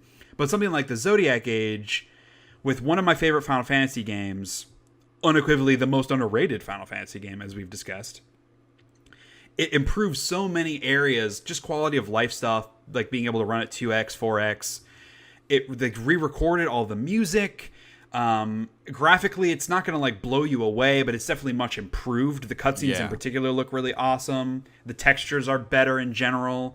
I mean, it doesn't fix some of the problems with the story. Vaughn is still annoying, but like the new Zodiac job system. Yeah, that's great. It took some adjusting to it first, but I really liked it. So, I mean, it was just like when I thought about my favorite games this year, that was one of them. And so I slotted it in at a spot where it was below games. I mean, it sounds obvious, but it was below new games that I loved. Because like those 3 games below it, I loved parts of them, but like they didn't blow me away like some of these other ones did. Sure. So number 6 is South Park Fractured But Whole, and Stick of Truth was my game of the year in 2014. This game, I think, does a lot of things better, like the combat is better, but it's kind of that diminishing returns of going back and you're still in South Park, it's still the same characters, it's the same type of jokes, and it just didn't hit as hard, but I still loved all my time with it. It's an awesome game. Yeah, I still need to play it. It's on my shelf. Yeah. And then number 5, which this was the one I struggled with the most. I put Legend of Zelda Breath of the Wild at 5. And so this is similar to what Zodiac Age of like, it felt like it belonged in my top 10 because there's so much about it that's amazing. But where does it justify being? Because I have so many problems with the game too. And just when I look at the things that it does right about its open world structure, the sense of discoverability and the openness and that just like scale that other games can't do, it just like, I don't know, it makes me want to go back and keep playing it despite hating some of the mechanics and the rain and the lightning storms and the shitty UI and the kind of tedious puzzles and all those things that like make me feel like I don't want to play it. When I'm not playing it, I want to give it another shot, you know? And so, yeah. The part of the reason it landed so high on the list is like, if it fixed some of those small problems, like if the weapon degradation system maybe worked differently, if the UI was a little bit better, this would be my game of the year by a mile. And it's because of those little things that it kind of dropped back on the list. Right. How long has it been since you played it? 3 weeks. I played it a little bit when we went to Blue Ridge with my in-laws, and I had a good time with it. Okay. Why? Why do you ask? Like, if it has been a while since you played it, then I could see why it would make your top 10. No, I thought about this a lot, and because when I went through the list, like for a while, Zodiac Age wasn't on my list at all, and I had Breath of the Wild like below What Remains of Edith Finch, like at like number 9 spot, and it just kind of kept moving up, and the highs are so much higher than in any of those other games that this is the spot where it felt right. And I actually had it at number 4 until recently when I played Rime, which is my number 4 game. And so Rime has a lot of technical issues. They're not significant. Like the frame rate's not great. some of the mechanics are less than interesting. Like the platforming is not awesome, but the story that it tells is so engrossing and impactful, and its music and the visuals and the world are so gorgeous. And like, I mean, I was crying at the end. Like, it affected me greatly and was just a very special game for me this year that I was like, that game needs to be quite high on my list, despite it being a much smaller game than some of the others and having some of those technical limitations. It was awesome. Number 3 is Uncharted Lost Legacy, which we've talked about a lot, and I might even like it more than Uncharted 4, which was my game of the year last year. It's more about, this game was just an amazing year in video games. Like, because in another year, like, this would be, Lost Legacy would be my game of the year. It's just, I mean, it's amazing in every category. The characters are so well written, voice acting and the motion capture are amazing. The visuals are absolutely stunning, and like, its scale is smaller and you go fewer places than previous Uncharted games, but because of that, if the areas feel more well developed, I don't know, it's just the open world area, or I guess like open environment area, is really great iteration on what Uncharted has done in the past, and I hope they continue to experiment with that. It's a fucking good game. Number 2, which was my number 1 literally until I wrote my top 10, is Horizon Zero Dawn. Which, I mean, I played that in February and I finished it in like March. And after that, I was like, every time I played a new game, I was like, nope, Horizon's still number 1, still number 1, still number 1, until I played my now number 1 game. And even as I was writing, like, I was going back and forth because there's so many positives and negatives on either side. And I mean, talking about with, Frozen Wilds, how that highlights some of those negative pieces. Some of the movement around the space is not amazing. I think that the game is absolutely gorgeous from a technical level and art design level. The characters, I don't love the look of so much. They have that kind of uncanny valley in the face where they look like soulless androids that are about to murder you. Yeah. But like, the armor design is so fucking awesome. Well, and like the robot creatures, like, it's so inventive, and the combat can be a little tedious. Like, certain enemies, battles take like 10 minutes, and that can feel a little tedious, but they're so involved and so much strategy in there that is really satisfying to take down. Like one of those big T-Rex ones, even when you're fighting the 7th one, it still feels so fucking cool to finally take it down. So yeah, and then my final number 1 game is Super Mario Odyssey, and this just really comes down to the positives outweighing the negatives more than in Horizon. I never got bored with Super Mario Odyssey's gameplay, whereas sometimes I got a little bored with the mechanics and the fighting and the exploration in Horizon. And, I mean, Super Mario, its, like, lack of cohesive aesthetic is kind of its aesthetic, and I think it totally works. It's such a weird game in so many ways for Nintendo to make, that I really love.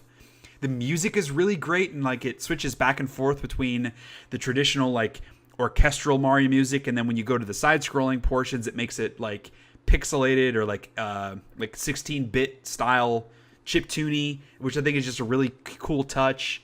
I don't know, like Super Mario Galaxy, the first one, is one of my favorite games ever made.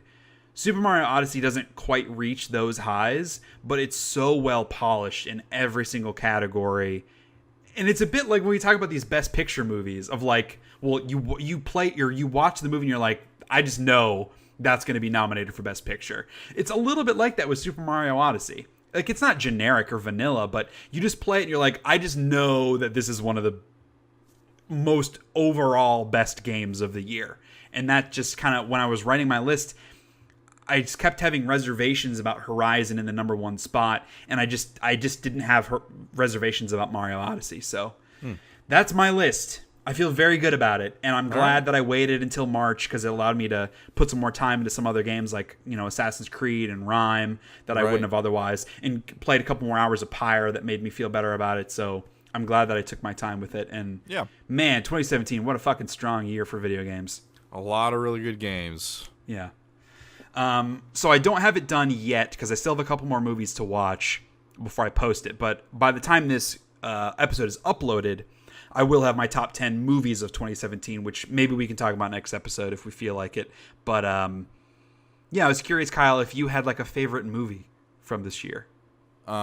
What I wrote underneath that question was, I don't even know what movies came out in 2017. Did Dunkirk come out in 2017? It did. Let's say Dunkirk. All right, that's that. Because it was really good. Yeah, it was. It was very good. Absolutely. It was really it's going to be in my top 5. Yeah. Kenneth Branagh and a lot of loud noises. Yeah, it's a good movie. It's the perfect formula. Did you see Wind River? Did you ever see that? No. Okay. Yeah. I don't see most movies. You saw Spider-Man, though, right? That was this year. No. Oh, really? Oh, dude, come on. You got to see Spider-Man. Not interested. Why? You love Spider-Man. But not like this version of Spider-Man. I don't know. What does that mean? Something about like his portrayal and the depiction of him and like this, like the humor of the movie. It's not me anymore, man. I don't know that I'm all that into Spider-Man anymore. That bums me out. It was really good. Because I loved Ultimate Spider-Man. I used to, like, the only comics I ever used to read were, like, Amazing Spider-Man and The Spectacular Spider-Man. I read all of it. And I don't know if Spider-Man's for me anymore. That makes me sad. I haven't been excited about Spider-Man in a long time. I'm trying to think of what other movies you saw. Blade Runner. Blade Runner came out this year. You like Blade Runner? Oh, crap. You're right. Yeah, it's probably Blade Runner over Dunkirk. Yeah, that one's borderline. I moved it up on my list, but then I've been seeing a couple recent movies, like 3 Billboards, that I'm like, I think that one would be above Blade Runner, so I'm not sure that it's going to end up making the list, but it's really good. Yeah. Okay, so we touched on this a little bit already, but might as well jump into some Hate of the Week. Hate of the Week. So basically, for this episode, it kind of comes down to people blaming the government for all of their problems, and then also expecting the government to solve all their problems. So, obviously, it's that kind of like loot boxes and the net neutrality stories that we talked about, but it's also about this notion of like this hatred that capitalism gets, but they also don't want the government to be in their business. It's like you can't have it both ways. It's kind of how it breaks down. Right. I have a lot of problems with the way that our government is structured. The two-party system does not work. It does not work, and it needs to change. I don't think it ever will, which sucks, but it needs to. I think, and this is all coming from someone who isn't a politician, who isn't an accountant or a financial expert. This is just my opinion. I think we spend stuff in the wrong places, but part of the problem is like, we're trillions of dollars in debt, and we need to make cuts somewhere, and everyone knows this, and yet when cuts happen, everyone gets pissed. And it's like, again, you can't have it both ways. We can't get out of this national debt and keep spending the way that we're spending, which is how we got in this debt in the first place. I mean, and like, I totally agree with the argument that we should be spending less on the military. I totally agree with the argument that we should be spending less on our international strategies and support. And I think it's important for us as one of the most powerful countries in the world to be supporting third world nations. But like a lot of the money that we're spending on that, there are a lot of problems at home that we also need to fix. Right. But like, I don't know. People get so mad that like the arts are no longer supported in schools, and like teachers don't make enough money and all this other stuff, which like I totally agree with all of that, but where's it coming from is the problem. Where's that coming from? Because even slashing our military budget in half isn't going to solve a tenth of the other problems that we have. And so people want free healthcare. Where do you think that's coming from? Do you think it just is free? Why do you think it is free? Because the government is paying for it. So you want the government to pay for all of our healthcare. That's hundreds of billions of dollars a year. Where's that money coming from? I just feel like people don't think about the repercussions of these sweeping changes that they want to be made. And part of the problem is transparency in government. Like people have unrealistic expectations, but it's because they have no idea how any of this money is actually being spent or how it gets funneled or where it comes from, because there's no transparency in government. They don't even let us know. We don't get to know. And I think that's part of the problem too. We can't educate ourselves when the information isn't out there. Yeah. Now is definitely a subset of Americans who do not want to be educated. They just want to have willful opinions. ignorance. They just want to bitch about it. Yeah. Like that's certainly a large problem as well. Yeah. But I think transparency in government, especially in terms of where funds are going and where they come from, I think is extremely important, especially if like it is our money that we are earning. Yes, I believe the government should be able to have some of that money so they could spend it on things that help everyone. Yeah. But more transparency in how that's spent. I think that's a big thing for me. I'm not the most politically savvy person, or I'm not going to purport to be an expert on how our government works. Far from it. I don't know how a lot of our government functions. But my focus is very much on the social aspect of life than the economic and political aspect. So I see social effects of political and economic problems, well, things that I view to be problems. I don't know how to fix those things, and I feel like the problem is most people almost everyone has no idea how to fix those problems. I think that's the real problem that we have here, is no one knows how to fix our problems. Right. And just a general unwillingness to, or inability to be educated. Yeah. I also think that there's a big thing about, going back to taxes, of like one of those proposed solutions from middle class people, obviously, is like the rich should pay more taxes, spread the wealth, do all of that. And I have a lot of philosophical issues with that, but economically, like the thing people don't understand, like the people that make more money also spend more money, for one, and help kickstart the economy, but also people that are in higher tax brackets are already paying way more money. Not just the actual dollar amount, but the percentage. The percentage of taxes that you contribute, as is proof from what I was saying this morning, or about my earlier in the episode. Like, the actual percentage goes up as your finances increase. So people in higher brackets are paying more dollars, but they're also paying a larger amount of their own money. So, like, you want to raise that even more? Like, that's de-incentivizing people from making more money. That doesn't make any sense to me. The issue for me is the resources that come along with making a lot of money. And again, like, those top 1% people make a lot less money than you think. But talking about the millionaires and the billionaires, it's not that they aren't paying enough in taxes to me. It's that they have the resources to find all the loopholes to get out of paying those taxes. Right. That's the problem. That's what needs to be solved. Because average Americans, I can't get in those loopholes. I can't create shell companies and offshore accounts and invest in other businesses to get breaks. We can't do any of that, so we just have to pay what we owe. These wealthy, and we're talking the insanely wealthy, they have ways of paying fewer or less taxes, and that's what... Like, it's not illegal. Some of them, sure, it might be. But the systems are there, and they're not illegal what these people do. But that's what's negatively impacting and creating this misperception about rich people, quote unquote, paying more taxes. I think that that's something that needs to be fixed. So, I don't know, dude. It's like, as with most of the hate of the weeks that are like bigger picture, actually impactful, and not me just complaining about there being too many shows to watch on television, a lot of this is over my head, and I can only speak to my personal experience. Right. These are problems that are so huge in scale that it's like you and I, we can't really wrap our minds around the entire issue. Yeah. So, or any potential solutions even.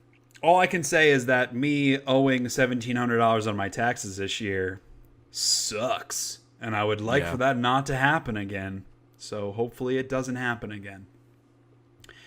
Finally, before we wrap up with some positivity, so I've been talking a lot about wanting to take a break, take my time, play some games that I wouldn't normally play, not feel rushed. I have a little handy-dandy list here of all of the PS4 games and some PS3 games that I own that I want to play. So this isn't every game I own, because that would be a 2.5-hour podcast by itself. But I need some help figuring out what I should play. So I asked this of Kyle, obviously, to jump out, but also listeners. If you hear something from this list where you're like, that's the one, let me know. Write an email to info@SheaHatesEverything.com. Shoot me a note on Facebook /Shea Hates Everything. Send me a DM on Twitter @Shea_Castle. Do anything. Let me know what games I should play. So here's my big list. Obviously, I need to get back to Prey. That's obvious. I need to finish Final Fantasy XII The Zodiac Age, which I have not done. I need to get back to that. So those are definitely on my priority list. But here are the other games. The new games, obviously. Celeste, Fee, The Station, The Fall, Crossing Souls. I also need to finish the Telltale Guardians of the Galaxy. New game I just got, Dying Light.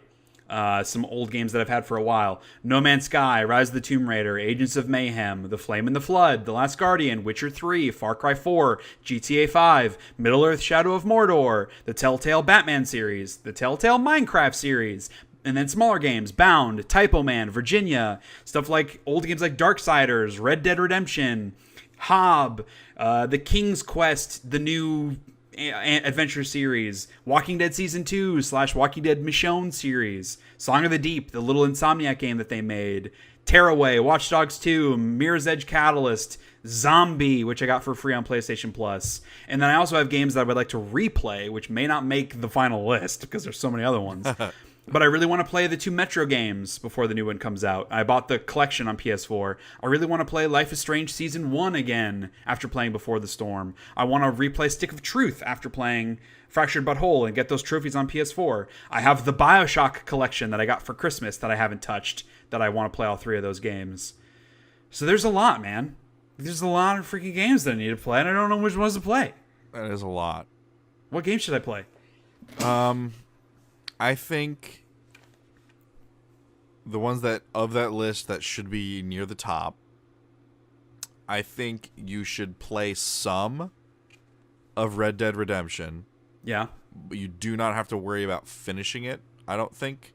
Really? So play until you're like, okay, I feel like I know what this game is and why people had such a great time with it back in the day. Because I think probably most of the systems and the things you're engaging with don't hold up well. That sucks. Because so many people consider that like the best game ever made, or one of, and I have never played it. I just feel like I need to see it through all the way.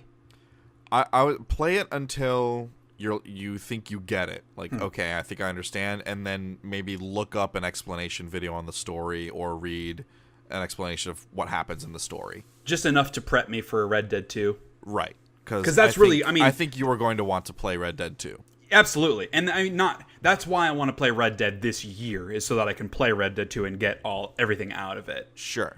In addition to just, that's one of the few gaps in those like absolute across the board superlative games. That's one of the few that I have not played. Right. I don't know how much you are going to get out of Witcher 3. I started it when it came out, and I played for a couple hours and wasn't really enjoying it. Right. Yeah. That's kind of what I figured. I mean, I feel for you, I feel like you should probably see through Walking Dead Season 2 and Michonne. Mm-hmm. And then play the final season. I think that's supposed to come out this year. Yeah. If you're in, like, if you want to do something that will put you in a good mood, play Tearaway. Okay.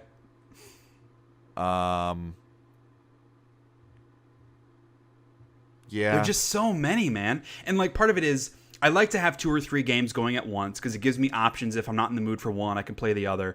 But I also like to spread out the types of games. So like I'm playing Frozen Wilds, I'm playing AC Origins. I'm not sure I want to jump into like a big third-person open world-ish game. So like I really want to play Rise of the Tomb Raider, but I'm not sure I want to do that next, you know? Right. I'm not sure I want to do GTA 5 next because it's a similar style of game. So I want something that's a bit different, which maybe that's why I need to go to some of these smaller games like I got recently or yeah.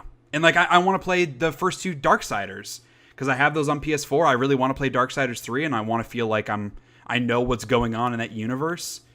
So I don't know, it's just there's just too much. Yeah. And if you're ever up for a challenge, do Flame in the Flood. Yeah, I'm really interested in that. I got that on a PS Plus sale. because I remember seeing some early access tough, stuff, and but it's good. I really like the aesthetic of that game. Yeah, I mean, like GTA 5 is also just like have fun with it, right? Like, so you never started it? Nope. At all? Okay. Nope. I mean, I think the campaign in GTA 5 is awesome. Like, they have a great host of characters. They like the feeling of going on the heist. They do that. They evoke that very well. Mm-hmm. Yeah. There's some good games on the list. Yeah, I mean, and like I said, there are tons more games that I could add, but these are like the cream of the crop that I know I want to play. Right. So it's still hard to prioritize just amongst that group. So yeah, write in if you have a differing opinion. Write in. It sucks because I don't want to, but I will finish the Telltale Guardians series just because I have to see that through. I want that platinum trophy, so that I will do in the next couple of months. And that just feels like I'm wasting time, but I have to do it. It's one of those. But all right, so I guess wrapping up, we can talk about some stuff that we don't hate. So, been a theme throughout the whole episode, but today I don't hate taking a break from the grind. After watching so many movies and playing so many games in the past couple months because I felt like I was forced to, I can move on from that and just take my time and enjoy some shit. I'm looking forward to that. Yeah, I think that's a good idea. It's important to kind of palate cleanse every now and then. And today I don't hate finally working on my D&D campaign. Damn right. Of course. I'm excited to hear more about that. We'll have to do some check-ins on the podcast because obviously we don't want to spoil it for anybody playing it. Right. But maybe like check-ins with some crazy shit that happened at your recent. What is that called? Is it a session? You guys call it a session? Sessions. Yeah. Okay. Cool. Well, as I've said, Shea Hates Everything Podcast comes from SheaHatesEverything.com, where you can read some opinions on video games, movies, television, books, comics, other shit that matters. So check that out. Thank you for listening, and Kyle, thank you for joining me. Yep. We will see you guys in the next episode. Peace out.